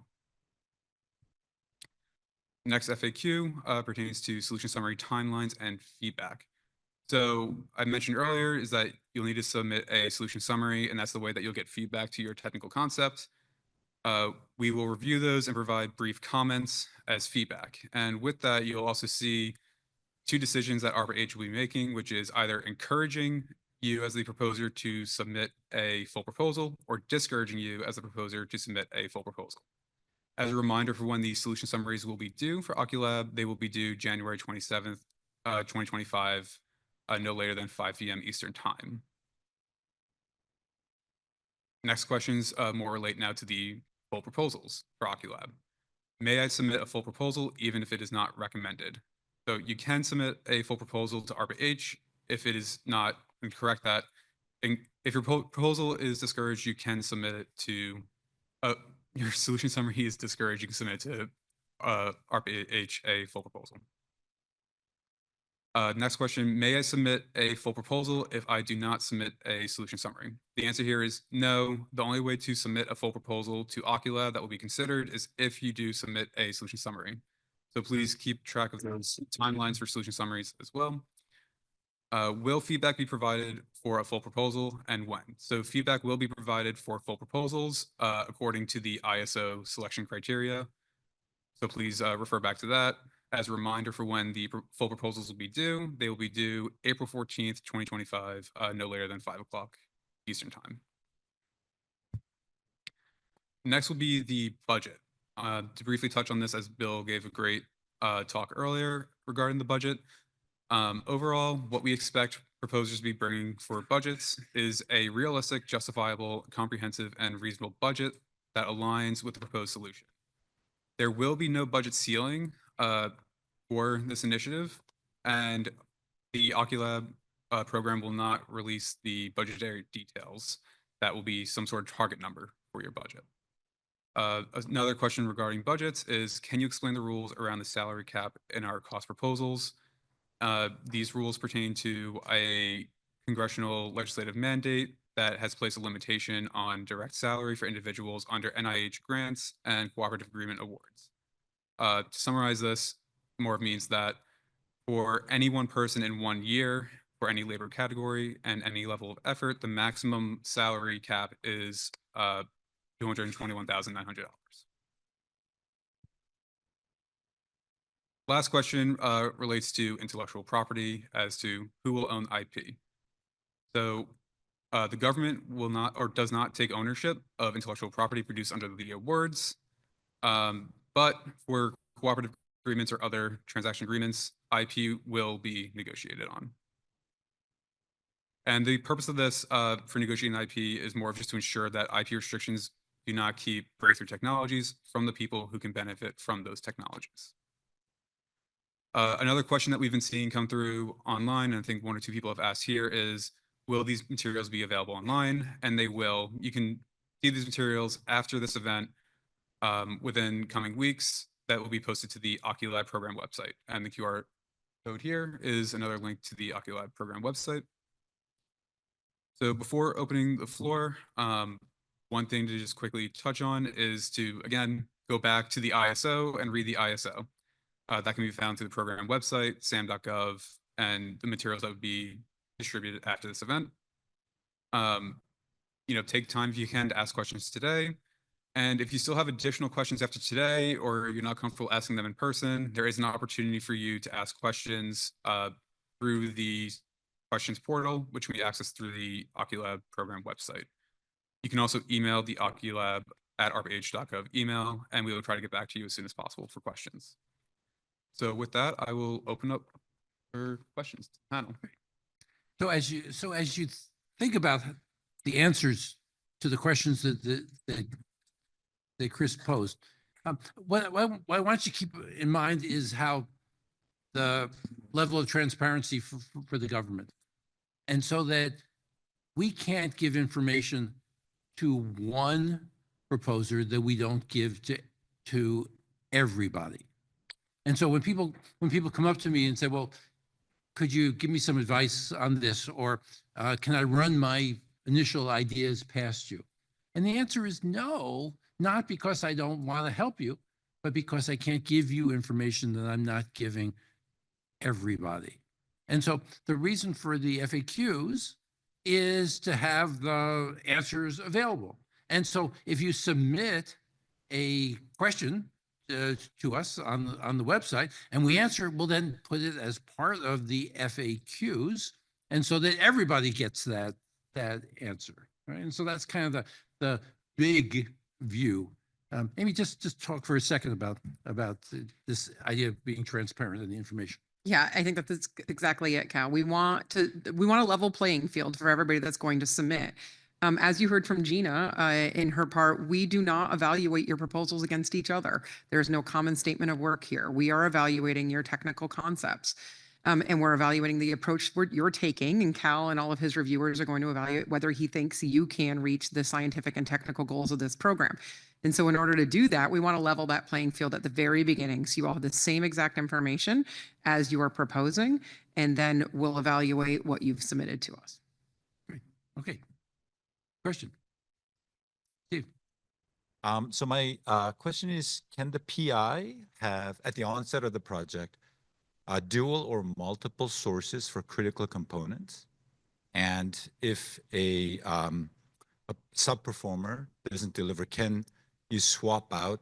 So for example, powering is a difficult problem in this project, and there might be multiple sources. We don't know which pony is going to win. So could there be dual or multiple approaches and sub-performers who have expertise? And let's say after a year or so, some sub-performer is successful, some are not. Can you cut the ones that are not performing and then move the resources? So in some ways, the PI has to be a program manager because this is a very risky project. And this is fairly common in industry, as you know, but is that allowed at the onset? So that is a great question with a great answer. Yes. Okay. Yes. Okay. And so the best proposals that we see are the ones who say, well, I think I'm going to try this 3 different ways. And then after a year or so, figure out which way is the way that works best. And that's the way that we're going to do. But I'm going to have to fund 3 different labs who are each going to try to do this in a different way. Okay. Yes. Okay. That's what we're looking for. And I think that, what I was speaking to earlier too, acknowledging the risks, right? We know that there's going to need to be multiple approaches. So you acknowledge that this is maybe the riskiest area. I would agree with you. And then you kind of buy down that risk by taking multiple shots on goal there. Hello, Ashkan Afshin from Novel Now. Thanks for organizing such a helpful event. So my question is about the final product. To allow scalability and adoption, do you have any final cost estimate for the final product? And should we show that during the proposal, the solution is scalable from the cost perspective as well? Yeah. Great. Thank you for that. Thank you for that question. So affordability is very important to us because the government is looking for health solutions for everyone. And so part of everyone means affordability to everyone. And so that if you create a really great OCULAB that costs $100,000 a person, well, we're not going to be able to put that into everybody who has dry eyes, right? So cost, the final cost is important. And so to the idea that you come up with an estimate of that is helpful. On the other hand, that this is not a program that at the end of which we're expecting a commercialized product. So this is really more of a proof of concept type of a program where what we're looking for is prove the technology, prove that this can work, prove that it can be manufactured at least at a small scale. And then at the end of the program gets passed off to a commercial manufacturer who can then make it in scale, commercialize it, and make it available. And so that is that's subtly different than some of the other programs that Amy has in her portfolio, which at the end of the program is a commercializable program. That's right. And I think for those of you who are familiar with technology readiness levels, if you live in any kind of DoD speak, this is what we would call a TRL-1 program. This is like the very first initial seedings of a technology. We recognize that going from that stage to full commercial viability, there's going to be some gaps, right? We know that. We want to have cost forefront of mind as we're developing these, but also recognizing that, let's be honest, at the end of 4 or 5 years, these are not going into every patient immediately. There's going to need to be another step, but let's seed the possibility here now. Hi, I'm John Sadowski from PSI. I have 2 quick questions. First of all, the data that's communicated to the cloud, is that subject to the regulatory requirements for electronic health records? Okay, so 2 things. Number 1 is while the answer is yes, while we're also interested in working with the FDA to really come up with what will be the new regulations, right? And so that the beauty of the relationship that we have with FDA and why this is so different than at least when I was working in industry is that in industry, when you start the commercial development of a product, you have to do it within the guidelines that the FDA has established. But what we're doing here is so cooperative with the FDA that the FDA understands the future. And so that we're going to both skate to where the puck is going to be together.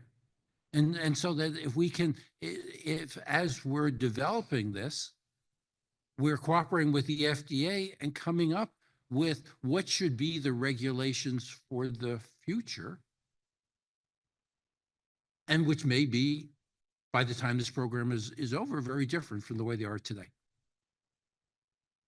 Thanks. And second question. So I noticed that the ISO doesn't really emphasize the discovery of new biomarkers or new pharmaceuticals. So I wanted to ask if there was a proposal that included that kind of work, especially for the non-DED disease. There are some cases where you might need to find new biomarkers in tears for those diseases. Would that be a positive or would that be a negative? Are you looking very focused on the engineering of the device, or could discovering new biomarkers be part of the proposal? Yeah, so that's why we have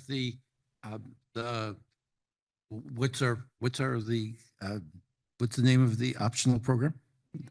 Advanced Studies Track. Thank you. That's why we had Advanced Studies Track, right? Because of the idea is that you can't necessarily know today what you're going to want to be studying or developing technology for a year from now or 2 years from now. And so that what we want you to be doing is let's work on the first program that we're working on. In this case, it's dry eye, but always have one eye looking to the future as to what could be. And at the same time you're working on dry eye, then maybe you're also working on discovery of new biomarkers. And you're also working on what might be a potentially new drug down the road. And so that's the idea here, is that this is a technology and a program that can grow and evolve over its duration. Thank you. So the answer is that we're pretty prescriptive about punctal plug in for the sensor. And that we really feel like that is the ideal location for measuring these biomarkers in the tiers. We are open to additional ideas that people might have, and then particularly when it comes for the drug delivery, that you might want to put the drug delivery in the other punctum, or you might want to put it someplace else. So we have a lot more flexibility there on the drug delivery side than we actually have on the sensor side. Some of us have maybe more experience with reimbursement and FDA regulation than others, but there may be choices where this is a very high risk project, right? And sometimes there may be a choice which may be less obvious from a scientific perspective, but maybe more defensible from a reimbursement FDA perspective. I don't think you're looking at that, right? In terms of evaluating a proposal, I would argue that would be relevant because that choice is determined by what is coming after. But maybe you say we don't care about that. And how should I judge that? Okay, so I don't think these are two wild alternatives. They either you only care about the science or you only care about the regulatory. Okay. Right. Okay. So I think there is this huge sweet spot in between where we are very much aware of regulatory. We're very much aware of reimbursement, but that is not what's going to drive the science. And so that if you I don't know, you want to weight them, what percentage science, what percentage regulatory, what percentage reimbursement, the science is why we're here. But we're also very much aware of the constraints that you point out of regulatory and reimbursement. Did you want to comment, Dave? Yeah, I think what I'll add there, maybe as we're finishing up with one last question, is we like to think about, especially in the Health Science Futures Office, what we call technology push. We want to push some of this technology on the sector that maybe isn't ready for it yet, to be honest, from both a regulatory and a reimbursement perspective. But we really want to, make the art of the possible, put the art of the possible out there so that we can change, how we do things in the future.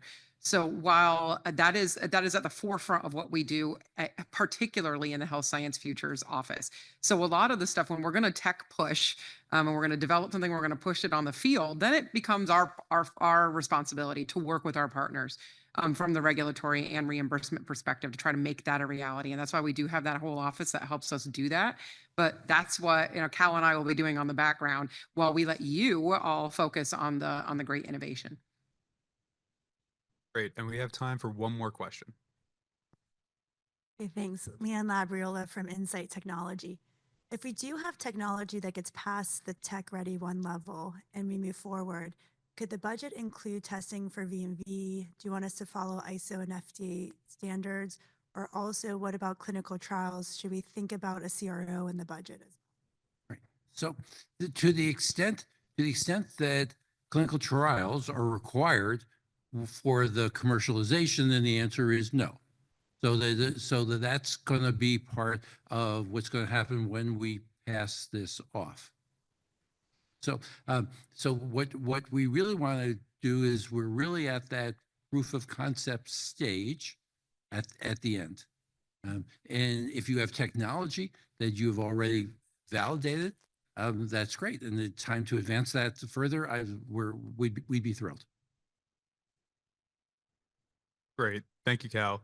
So at that, we are at time for the panel for questions, and then we will move on to the dry eye disease clinical perspective, where Cal will be leading that conversation. Great. All right. Thank you. You guys take off now. Yeah, it's pretty soon. Okay, great. All right. So please be very understanding because my guest here is very shy and doesn't really like to talk too much. So we may have to draw you out. Well, I've got my timer running, so. Good. Please introduce Sure. Thank you very much for for your Thank you very much for your time. My name is Nora Lee Cothran. I'm an optometric physician at the Eye Institute of West Florida.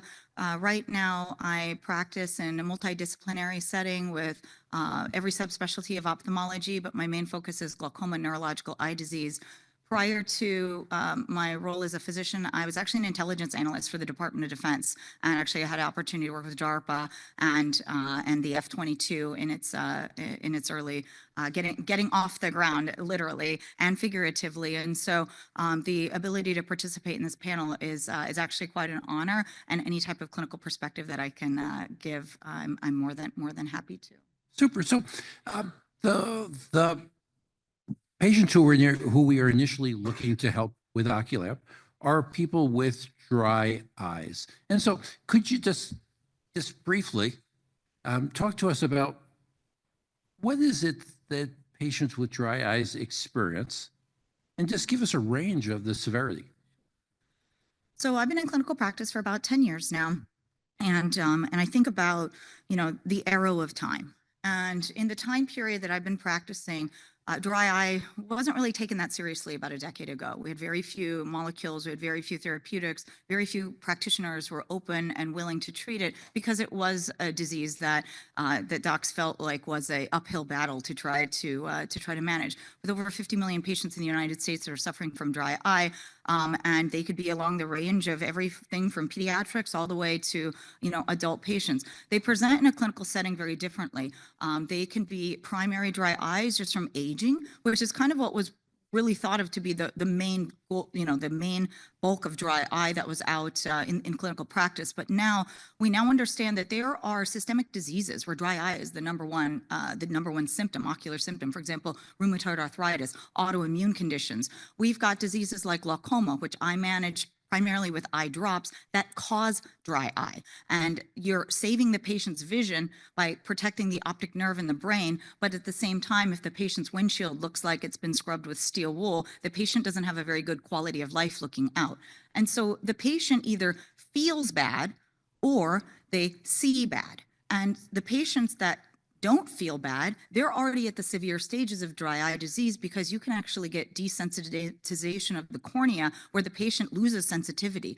And so there's a spectrum of disease in how these patients present. And that's why it has been thought of to be such a difficult disease to manage, because patients present either with pain, sometimes they present without pain. Sometimes as a doctor, you realize you're the reason that they have the dry eye disease. And other newer type of technologies, like all of our screen time reduces our blink rate. We actually may be inducing dry eye at an earlier stage or exacerbating it based on what we are doing in our day-to-day lives that was different than it was 10, 20, 30 years ago. So the short answer to Cal's question is these patients can present on a spectrum.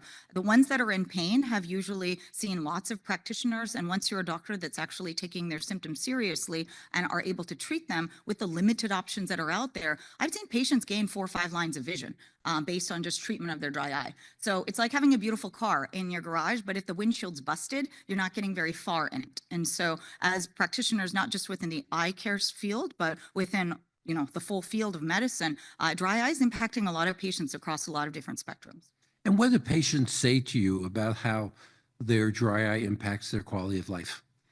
So a lot of times you actually have to ask them, because they have been bringing these symptoms up for years to doctors and they've just been passed off. Use artificial tears, just try a different type of tear if it's not working, put a heat mask on your eyes. There's not really a lot that we can do. So a lot of times patients don't complain of the symptoms until I ask them, how do your eyes feel? And then that opens the floodgates. They feel sandy, they feel gritty, they feel itchy, they feel burning. A lot of times they just feel tired.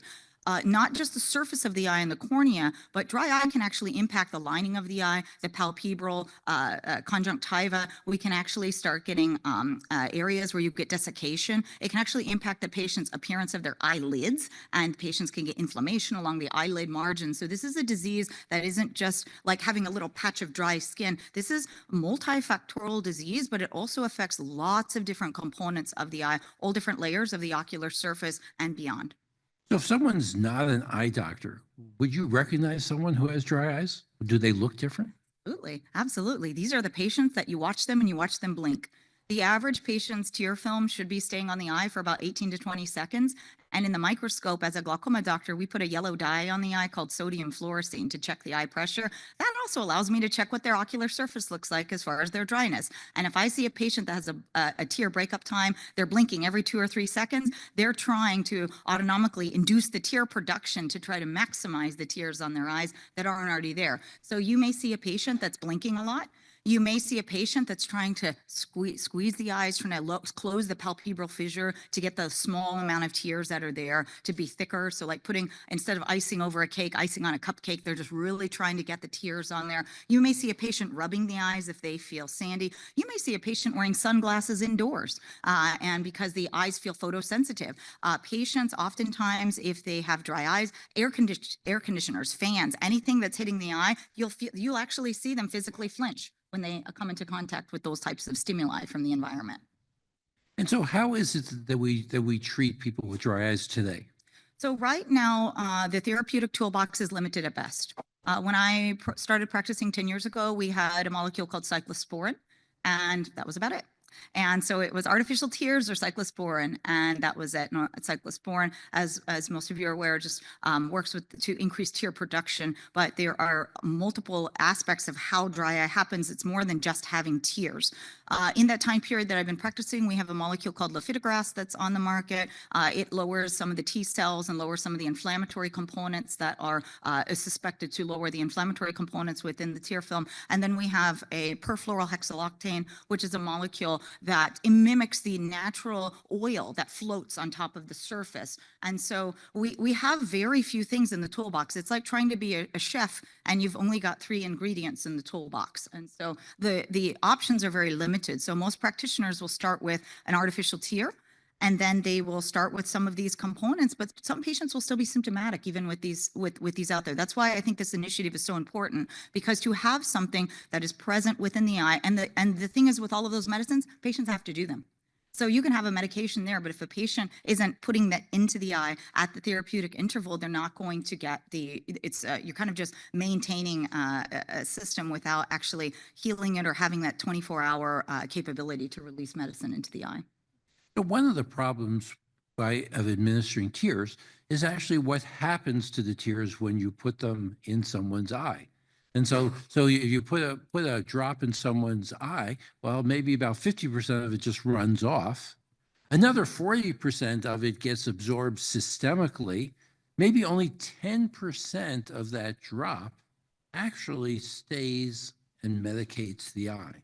And so what that does is that limits the medications that we can use, because we've had situations in ophthalmology in which really breakthrough medicines have been available as eye drop, but the systemic absorption of them makes it so that the side effects there makes it such that it's not a viable drug for the eye. So I'll give you one example, is that early on, one of the real first miracle drugs for the treatment of glaucoma was the use of timolol. And timolol is great in terms of what it could do to reduce eye pressure. However, it gets systemically absorbed and affects your breathing and your heart rate. You got it. All my mamas and papas that are on timolol, I take them all off because they feel tired. They're taking 3 naps a day. I check their heart rate. Their resting heart rate's 45 beats per minute in the office. So this is very real. Another example of a side effect of a dry eye drop that's on the market is lifitegrast. Dysgeusia is a side effect. And a lot of my colleagues had to learn what the word meant, and it is an altered sense of taste. So you've got an eye drop that even if you do get it into the eye to try to make your eyes feel dry, can alter your sense of taste. Up to 10% of patients end up discontinuing that drug because of that altered sense of taste. Right. And so one of the beauties of microdosing, of what we're trying to accomplish here, is that you can just release just the bare amount that's necessary to actually treat the eye without the systemic absorption and without the runoff. And so there are other examples there of drugs that are administered through, say, punctal plugs, And so we see that there are anti-inflammatories there, so something called like Dextenza, which is dexamethasone. There are glaucoma medications that can be delivered through punctal plugs, and so we have that. Of course, intraocularly, we have sustained release of other. Intracameral bimatoprost, and we know that patients are more successful and their disease stays more stable if you take the patient out of the driver's seat. You put the doctor in the driver's seat, the patient goes in the passenger seat. So in the world of glaucoma for years, we were dependent on the patient to be using their regimen, putting the drops in themselves. However, when we have these sustained release, for example, what Cal just mentioned, there's a sustained release bimatoprost. It's like a little Alka-Seltzer we put into the eye, a little pellet, it dissolves. And what that does is the patient doesn't have to do their drop anymore, and the medication's getting released 24/7. And for the patients that have that option, there's such a psychological relief of them not having to be responsible, one more burden on them to actually be doing the drop. So as Kel mentioned, the patients have to be, in order to even get those systemics, the patient has to get the drop into the eye. There's a lot of patients out there with dexterity issues, coordination issues, even just timing, just remembering to put the medication in. So there's a lot of barriers that may not even be physical barriers for the person putting the drop in the eye. But if we can keep the medication on the eye and let it work 24/7, we know that we have a proof of concept within the world of glaucoma that patient's pressure stays stable when you take the burden off of the patient. We don't have anything like that for the world of dry eye. And there's 5 million patients suffering from glaucoma. There's over 50 million Americans suffering from dry eye. So the volume of patients that your projects have the opportunity to touch is quite great. It's greater than almost all of the severe blinding diseases that we have, but it affects a much higher quality of patients, volume of patients, and their quality of life. So one of the areas of particular interest at ARPA-H is in women's health. And so dry eye is very much a women's health condition. Absolutely. So two questions to you. One is, in your experience, what is the frequency or what is the distribution, men to women, of the dry eye patients that you see, particularly the dry eye patients who you think would be appropriate for this? And the second, which is a much more idea in terms of where we're going as society, is sometimes women's health issues just get ignored. Most times women's health issues get ignored. And so within my clinical practice, the patients that I see, I manage glaucoma, and glaucoma is not just an old person disease. And so we have the capability to identify the disease much earlier. Patients in their 30s or 40s are being diagnosed. And so I'm watching these patients through different points of their lives. And for a lot of women that are in perimenopause and through menopause, hormonal changes in the body affect all systems. And I explain to patients, they just think that, they have told other doctors, hey, my eyes feel dry, I feel tired. These aspects have just been blown over. Oh, you're just going through changes with aging. Deal with it. And so I explain to all of my patients, I say, look, when they ask about the dry eye, I say, look, as women, our bodies change, our hair dries, our skin dries, everything dries. And they kind of get it to understand that they're not imagining it. A lot of women have been told, oh, you're just being overly anxious. This is not, and this has been a very common theme throughout the threads of medicine, unfortunately. And it's something that we actively have to be aware of, that a lot of women's health issues go unnoticed. Women are 50% of our population. And they are a large portion of our practicing physicians in the United States. And so when I see patients in the office, Cal, the majority of them that have dry eye are actually women and not men. And there's no doubt in my mind that does tie into some of the systemic changes that are happening within women. Also, women are much more likely to be diagnosed with autoimmune diseases and have autoimmune diseases. And so these autoimmune diseases, the dry eye is a symptom of that autoimmune disease. And even if you're systemically taking care of the autoimmune disease with biologics or any type of anti-inflammatories, the dry eye portion of it has to be managed separately in order for the patient to feel comfortable. So in addition to giving people drops, what do you do to ask them to manage their environment? What do they do you have them put heat on them or masks or goggles or? Yeah, what- that's a great question. So there, there's different types of dry eyes. Some patients have evaporative dry eye where there's not enough tears on the surface of the eye. Other patients have the type of dry eye I mentioned where you see them blinking a lot. There's not enough oil that's floating on top of the tear film. So in order to pick the appropriate therapy of the limited things that are in the toolbox, we have to decide what type of dry eye, but there is a huge overlap. So things like heat mask can only work temporarily. Things like a topical, a perfluorinated hexaloxine is only temporary. It only stays in the tear film for 8 hours.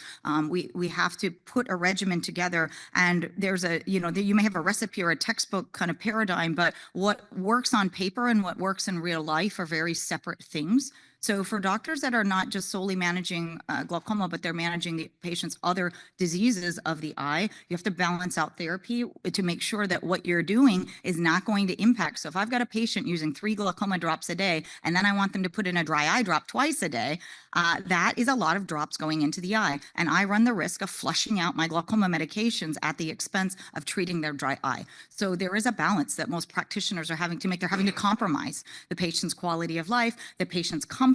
So if we have a technology that's able to use this microdosing that's not going to impact the absorption of systemic absorption or flushing out of my glaucoma therapies or other types of therapies for the eye, I mean, it would be the holy grail of managing dry eye disease without impacting diseases like glaucoma.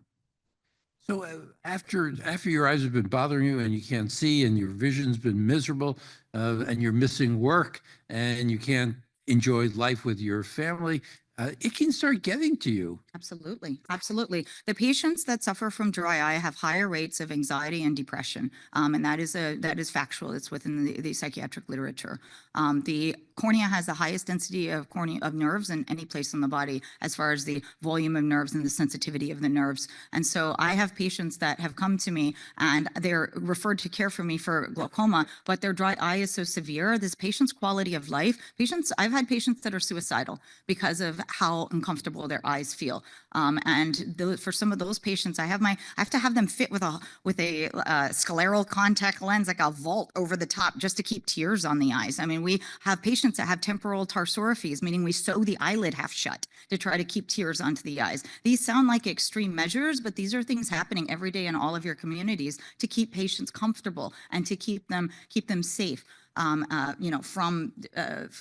the environmental factors. And so a patient can only limit their environment so much. You can't tell a patient, don't have a fan on, don't go in air conditioning. And so we just try to find right now, and we just really don't have a lot in the toolbox.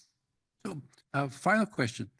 So how would something like OCULAB fit into your practice? So if this was available, that there was something that you could put in somebody's punctum, how would you use it? When would you use it? Is this something that you would use every day? You have a patient every day, or something you would only use like once a week or once a month? How would this fit in? I had a clinic this morning with 22 patients, and there's over a half a dozen patients I would have been able to put this in. I'm on the AOA's Coding and Reimbursement Committee as well. Just as a full disclosure, we work with the AMA to develop CPT codes and to develop the CAT 3 codes that go to the CAT 1 for reimbursements. And so something like this would be groundbreaking. And the reason is because all optometrists in the United States, there's about anywhere from 48,000 practicing up to 58,000 that aren't practicing in addition to ophthalmology, all have the capability and the training to insert a punctal plug. Part of their training and their, as students. And they do punctal plugs as a temporary occlusion to try to maximize the tears on the eye. But if the quality of the tears aren't very good, then you kind of have this gross soupy layer of tears hanging out. So every single optometrist and ophthalmologist in the United States is trained to put in a punctal plug. It takes me less than 10 seconds to put a punctal plug into a patient's eye. Punctal plugs already have a reimbursement code, but if you have something that's elucidating, a device that elucidates medication, you can get a J code for it, just like we did with intracameral bumetanide. So this would be something that would be every optometrist and every ophthalmologist in the United States has the training already to put this in. The groundwork is already laid to ensure for reimbursement for the scientist that was concerned about reimbursement. And this would be something that if you have a microdose type of a technology, I don't have to worry about that medication interfering with any of my therapies that I'm actively working to try to keep a patient's vision from going. But so it's a benefit to the doctor it's a benefit to the patient. And ultimately, their disease state will stay stable that doctor is trying to treat, even if that disease state is just purely the dry eye. Yeah. I said it was the last question, but I got bored. So there are tests that you can do on people's tears. There And you can take them out. I know that there's tears osmolarity, there's MMP9, there's lactoferrins, there's type of things. There are also, as we were studying this, there is a tear test that you can draw a sample of tears, send it to a lab. It can diagnose breast cancer with the accuracy of a breast biopsy. And just kind of reflect the fact that there's so much information in the tears. Absolutely. We spoke earlier about the fact that there is more of the aberrant Huntington protein in tears than there actually is in your brain. The levels of beta tau in your tears correlate to the levels of beta tau in your brain. I did a poster at ARVO a decade ago that showed that we could isolate the difference between we could isolate HSV1 and 2 from the human tear film, and did a proof of concept in the Schirmer strip just by taking a strip that absorbs the tears and then run it through to be able to isolate out just HSV within the tear film. And so with the tears hold so much information, and having not only a technology that could not only deliver medication but could collect tears then to be sent out for analysis, it would be groundbreaking. Great. Dr. Cochran, we appreciate your time. Thank you so much. Thank you. Okay, so that kind of wraps up the morning poster session at 1 o'clock. Does anyone do we have any announcements that have to be made procedural? Okay, and people can set up their posters during lunch. Poster session starts right after 1:15, 1:30. People have sidebars. You know about that. Thank you for coming.